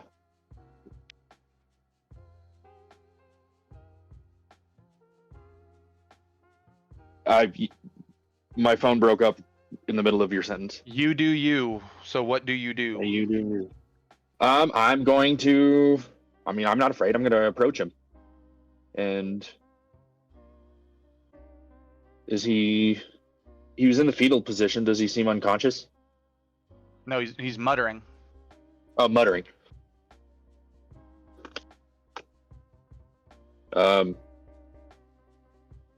Sir, do you need help?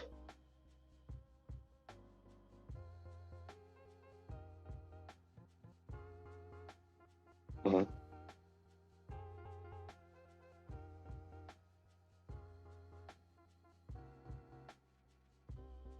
I'll agree with him. I'll kneel down next to him, and I'll actually use a level of healing word and say everything is going to be okay.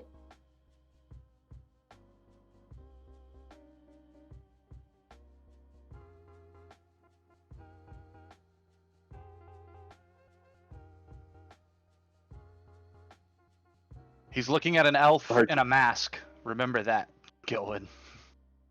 Oh shit! I forget about the mask. I'll remove my mask and say, "We're here. We're here to help."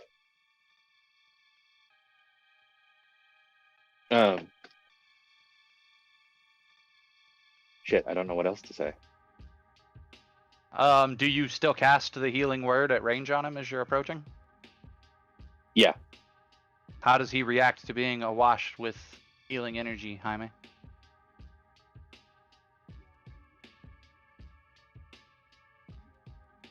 Persuasion. Skills. I roll a flat Wow. for a 9. Drop a D8 on that, bro. Oh yeah. Ha. For a 10.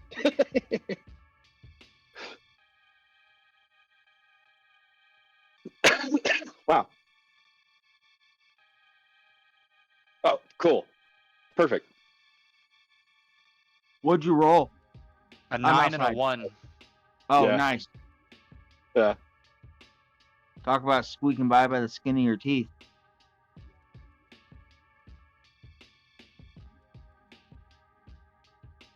You're welcome.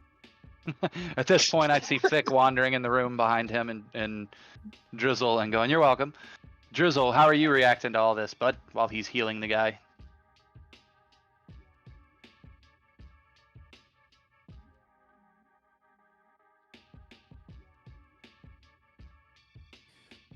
I'm glad that this one seems sane, and at the same time, because of the sheer shenanigans of the last hour, Are you still out here in the hallway, or did you move in there with him? no, I would have stayed in the hallway. Okay. I'm kind of on like high alert. Because grand total since we entered, it's been what, an hour? Because they were cinematic short rests. Yeah, that's a crazy hour. Yeah, this last hour has been a slog.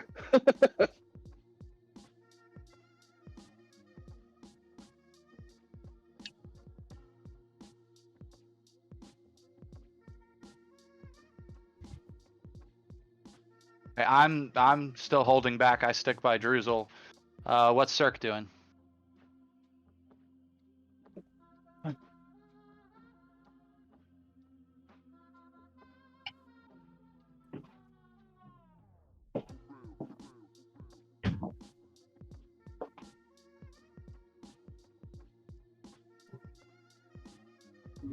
Okay.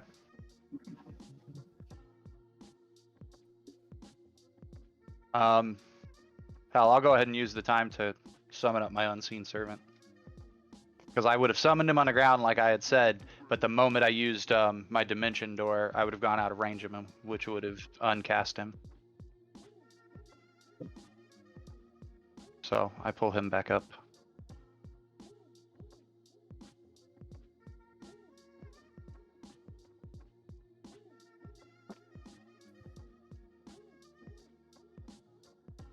Don't know. Giving him all 10,000 XP. I'm a little worried. I'm a little worried that this guy is still listed as unidentified creature.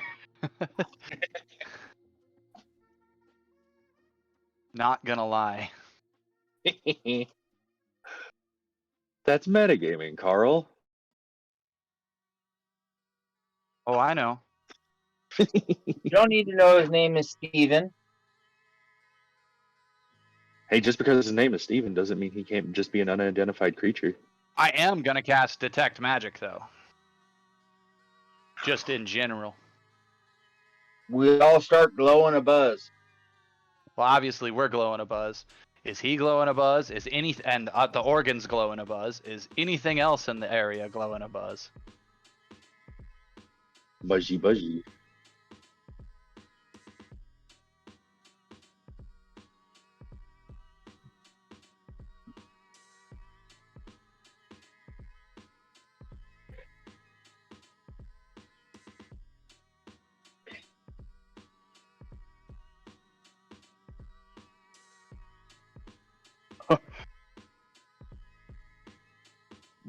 There's no need to apologize.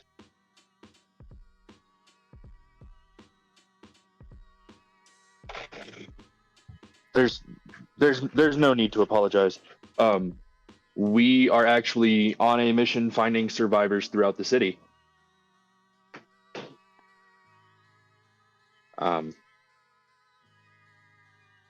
Dozens. Oh Jesus, how many? Does anybody have a tally of how many we have? Can we hear them? I give them an exact tally. I'm not gonna go count it in our Discord right now, but I give them an exact tally, and I say, and there are more to be found. Being that my character was a Knight of Elturel before he became a refugee in Baldur's Gate, does he know this guy at all? Like, would he have heard of this human here, or the other druid? I didn't think to ask that question earlier when we found the other survivor. Okay.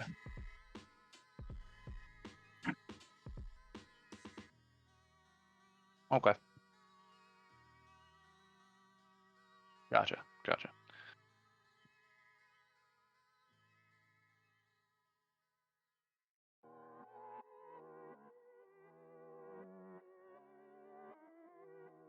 Indeed. Do you perhaps know, and because I'm not going to give away to him that we know where there's people hidden in here, would you perhaps know where any survivors might be held within this cathedral?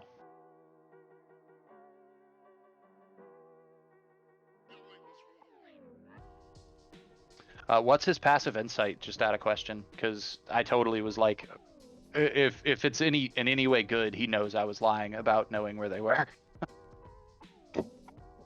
Okay. And I say, yes, we had heard rumor that some may had survived in the crypt below. Walk with us, and we'll take you there as we check for more.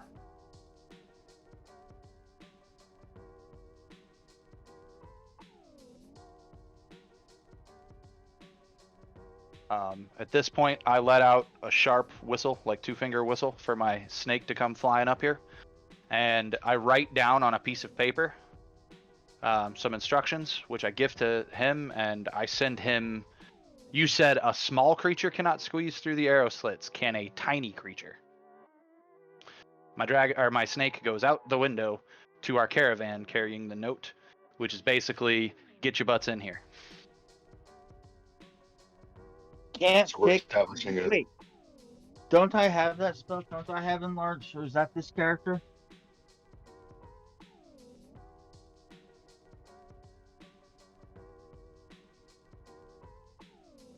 Yeah, the familiar 24/7 like hovers above my head like a halo when I'm in costume, so he would have seen it. Circling his ears. Well, it doesn't. Like I said, it sits. So when it circles above my head, it circles in such a way that it looks like two snakes, chasing each other's tail, so to speak. Is how it moves. That's its quote unquote pocket Okay. dimension. Its inactive state is it hovering up there like a halo. I do this to create the Ouroboros image, but I also do it because I named it Orin after Orin from the Neverending Story, which was two snakes. Eating each other, if I recall.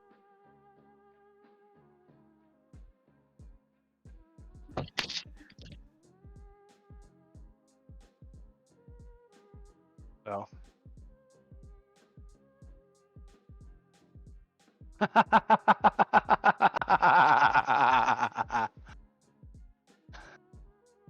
I am laughing.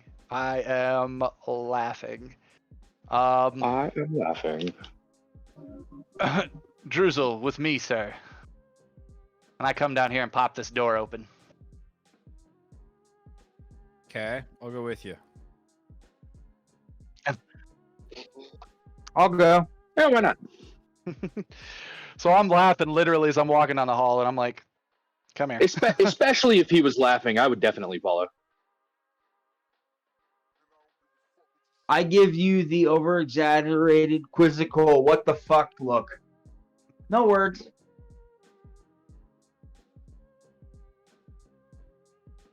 Oh, and I guess you could make it visible too, since my snake saw it and would have translated it to me.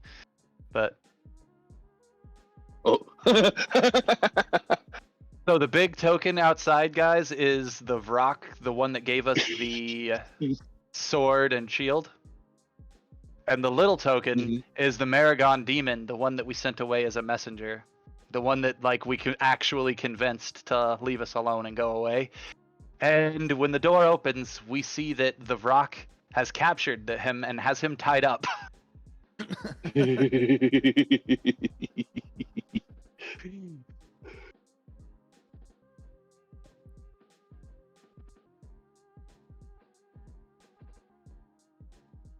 And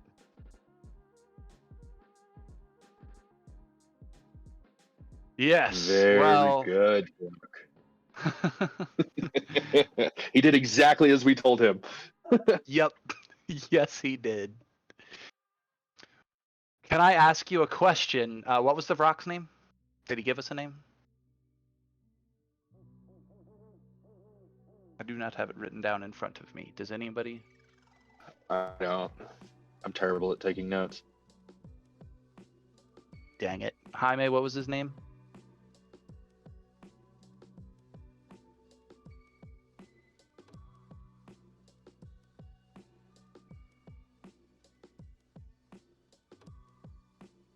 So do I, but I can't figure out where that notebook is at the moment. I have been just taking random notes on my character sheet in Fantasy Grounds. I might have done that. Hold on now. Good call. Notes. Yeah. I failed to do that on my notes this time on here, but that's what I normally do. Fudge. Let me check my notes on this character. Nope. I failed to save it.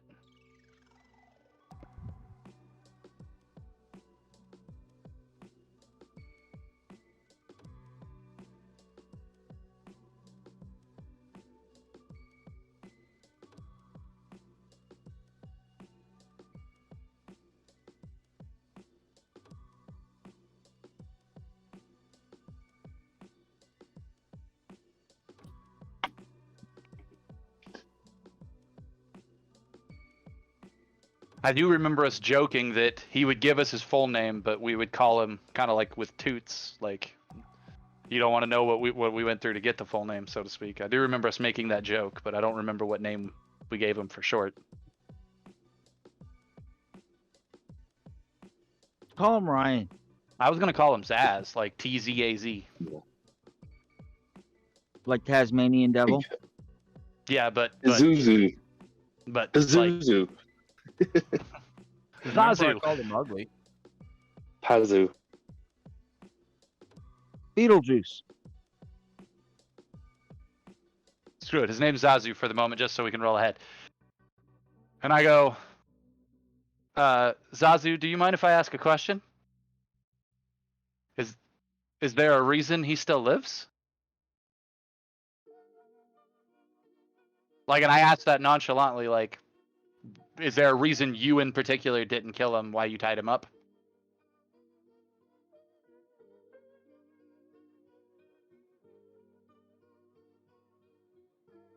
Excellent. I do remember him saying that. That's And right. I say, That's right.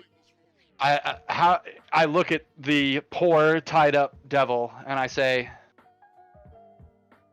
well, that's okay, Zazu, because our friend here, Apor's dying. You can untie him. Come on, Bruce.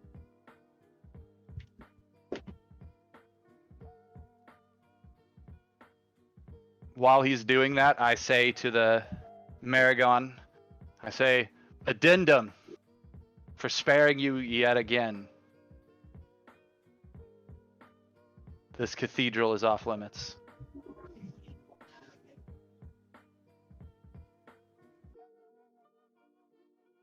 Okay, rewriting that down.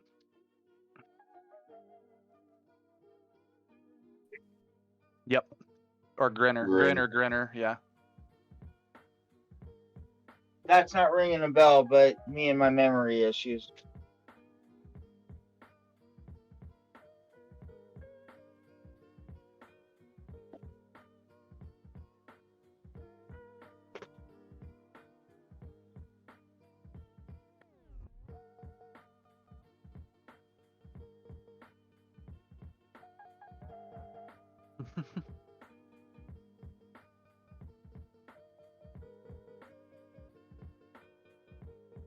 I don't. No.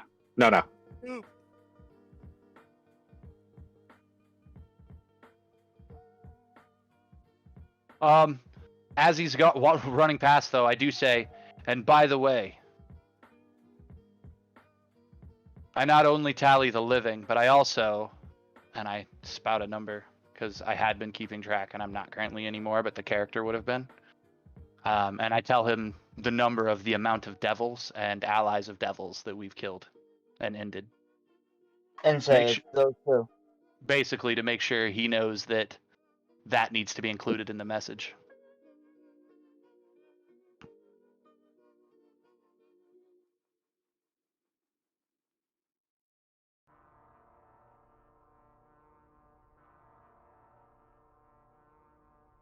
Why did the game master say with Gilwin's picture?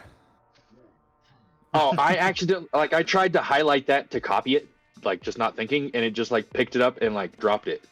so it was weird. What? Yeah, you like, you I could just, if you click with the left stick, it drags the text. yeah. For instance, if I wanted to share what Jaime shared to me in Whisper, I could click and drag it, and it would drop. Ah. So you can make a Uh, Whisper I give- visible then. I give the Vrock a gold piece.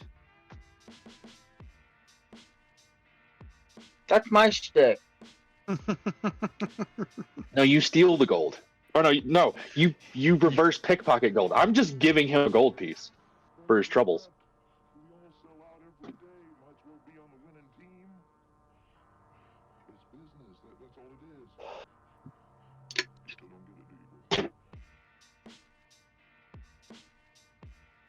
Not to be one-upped by him, but he's gonna use it to spend with the other 2 that I slip into his pocket.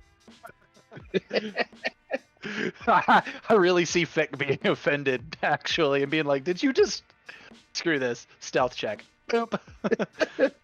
Roll your sleight of hand. I'm gonna do it. Fuck it.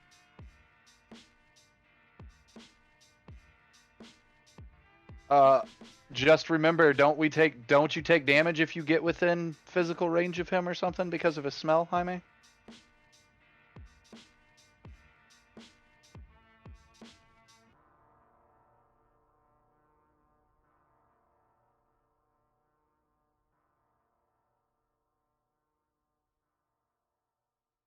Ah. Oh, well, in that case, then yeah, I trust this guy enough now that I could see us all fully approaching him. 25.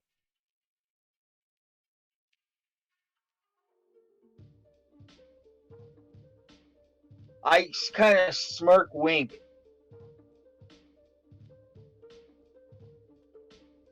There's a Gillen, right? Mm-hmm. Yeah. Yeah. Kind of smirk, wink, like, fuck you. But non-verbally, of course, because I don't talk. Okay.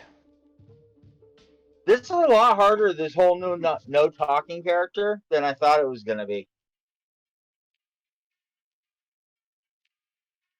Yeah. You didn't. In fact, it gave us a chance to update the tally with our messenger.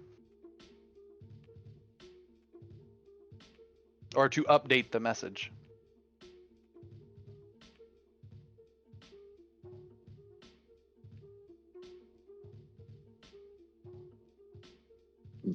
I actually please. look to the rest of the party for this one because I'm going to be honest, I think that's a terrible idea and a brilliant idea. Brilliant because obviously having a watch up here will be good. I was going to drag members of our caravan up here to play watch. I think we should do both.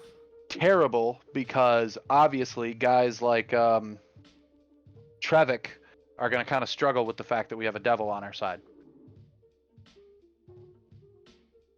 Is he a devil or a demon? Vrock is a devil. Vrock's a demon?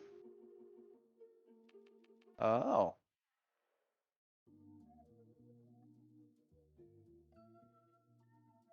Yes, but he doesn't have the racial hatred going for him. And he abhors violence, and most demons are inherently violent. They're inherently That's why I gave him a violent. coin. They're inherently violent because they're chaotic. At the end of the day, that does mean that this guy could flip on a dime if he chooses to. Thanks for the candy. That's why I gave him the gold. Like,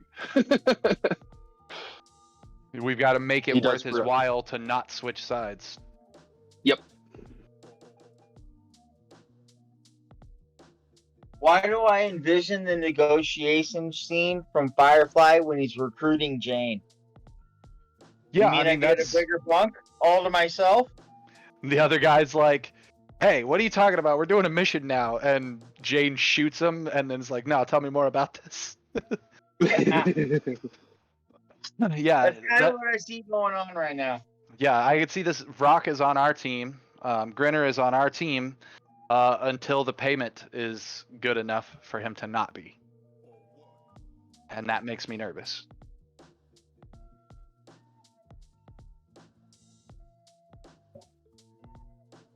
Oh, Oh, cool. Fans of shinies. He's a raven.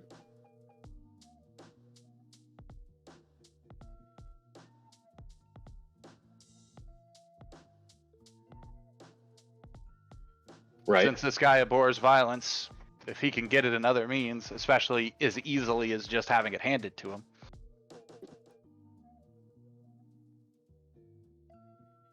Okay, then I stand by my statement. This is both a good idea to have him up here and a bad idea. I would only want him up here if we also had some of the better members of our caravan up here with him. keep an eye on him. Yeah. And So- frankly, I Someone would more straight up level-headed. I would straight up be honest with him about that. When he says that he could be up here on his own, or You up haven't here earned watching trust out, I look at Gilwin and say completely out loud for him to hear. I say, I think we can trust him to be a good to be a good watch. I also want to be clear. I think we need guards up here to watch him. And I look back at him and like I nod towards him in a way that would suggest like no offense intended. Like I'm being No, he doesn't seem like he do it. This creature seems different. But I agree. These parapets are built for defensive purposes anyway, and the Varrock is only one creature. He can't do it all. So yeah, I totally agree. I say, all right, where's your companion? And I write down another note to hand to your owl to send down to the caravan with, don't kill the rock when you get here. Yeah, the Varrock's on our side. He has a note from teacher. Yeah. Do not kill messenger.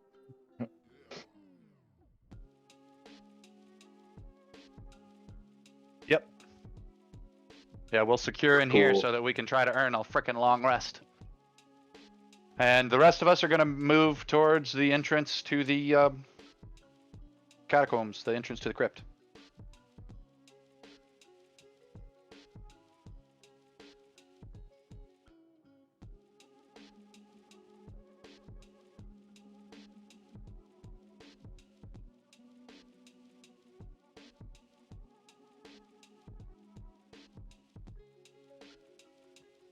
I don't know about anybody else, but I had closed the other map. I had to. Yeah.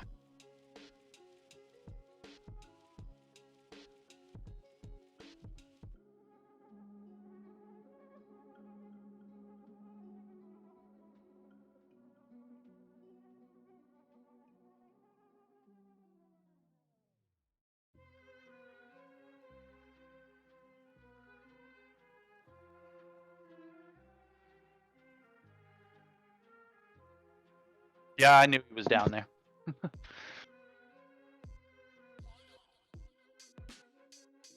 Hey guys, give me a second. Ashley's calling me. One.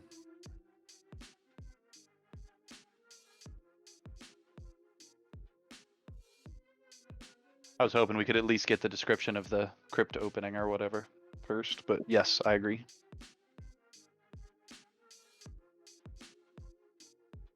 Gotcha. And we're taking a long rest? Well, we'll see what happens if we can get through the gate. So let's Oh, get okay. through that first. Oh, okay.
Mm-hmm.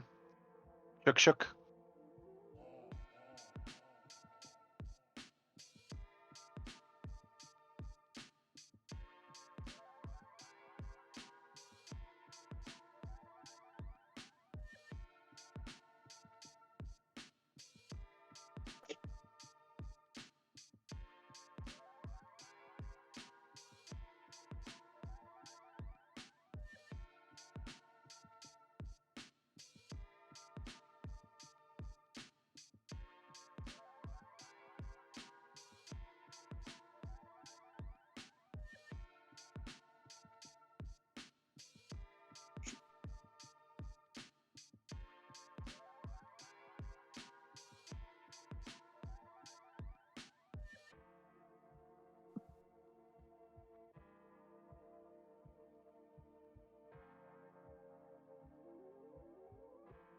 Okay.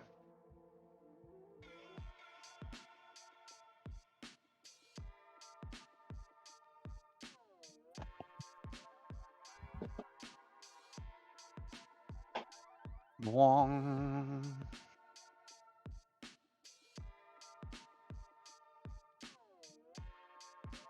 I light up my lightsaber to shine it down the hall like a torch, which gives me 40 feet.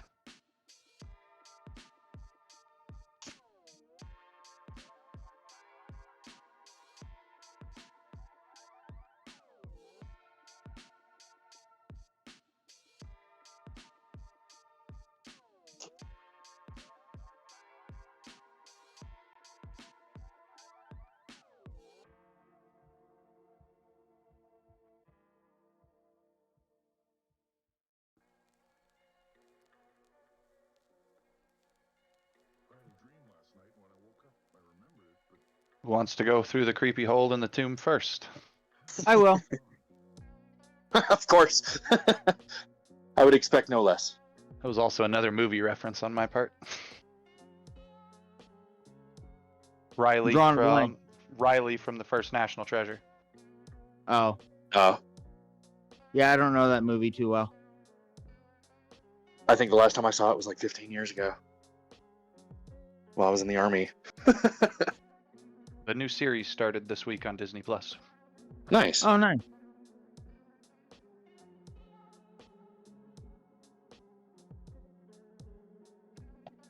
So Gark's going first.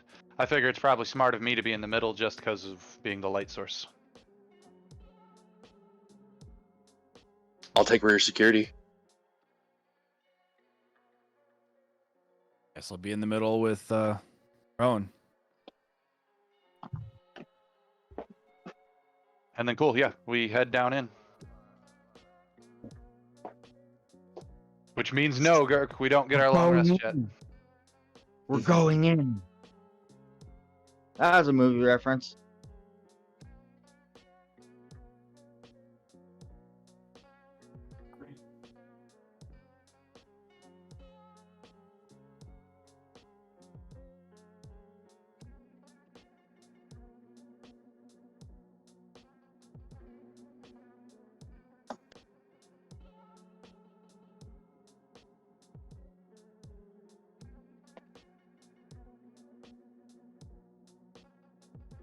Aw. Haha. Cliffhanger. I run back to the pipe organ and start playing a sting. Dun dun dun. Jaime, do we get a level?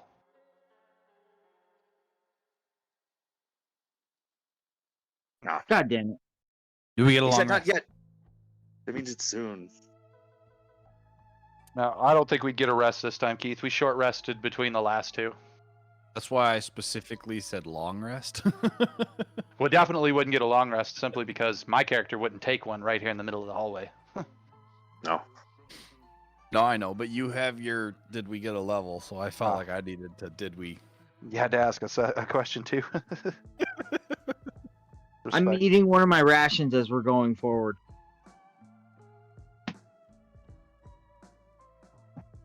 Yeah, I cast my cure wounds as I was walking.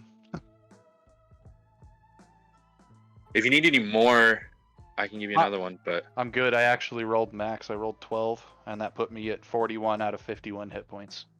Or Perfect. 40 out of 51 hit points, something like that. So Does anyone want some gourmet rations? sure. Do you remember my I description reach of- for your gourmet rations and then go, ugh, because I'm a vegetarian. I have vegetarian. I got vegan. I'll give you a vegan one. To be fair, rabbits are actually omnivores, but for the I was gonna most say, part, Gilwin- I'm gonna eat. Gilwin rolls his eyes, knowing rabbits are really opportunistic omnivores, Yeah. like all I rodents. give you one. I give you a seaweed vegetarian sushi roll. Lots of rice and seaweed and shit.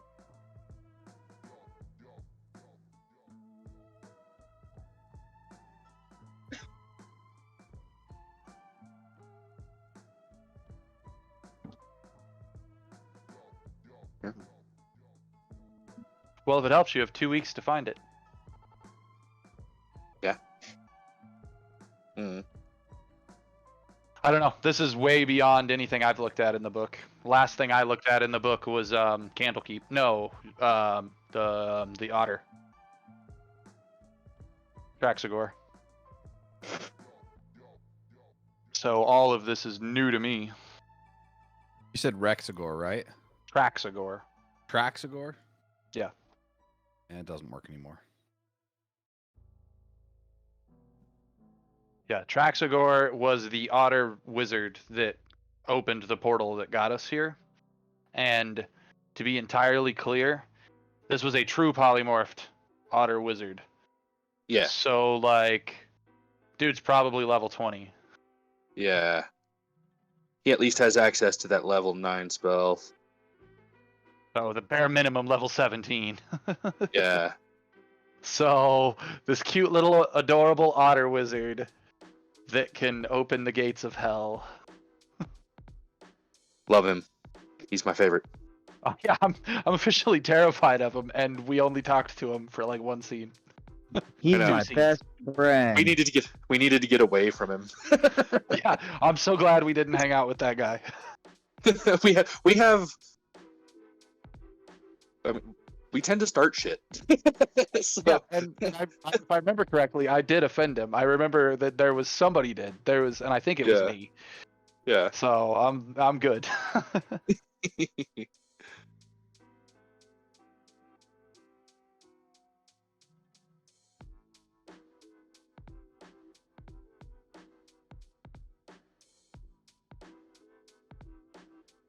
Oh That man. wasn't ominous.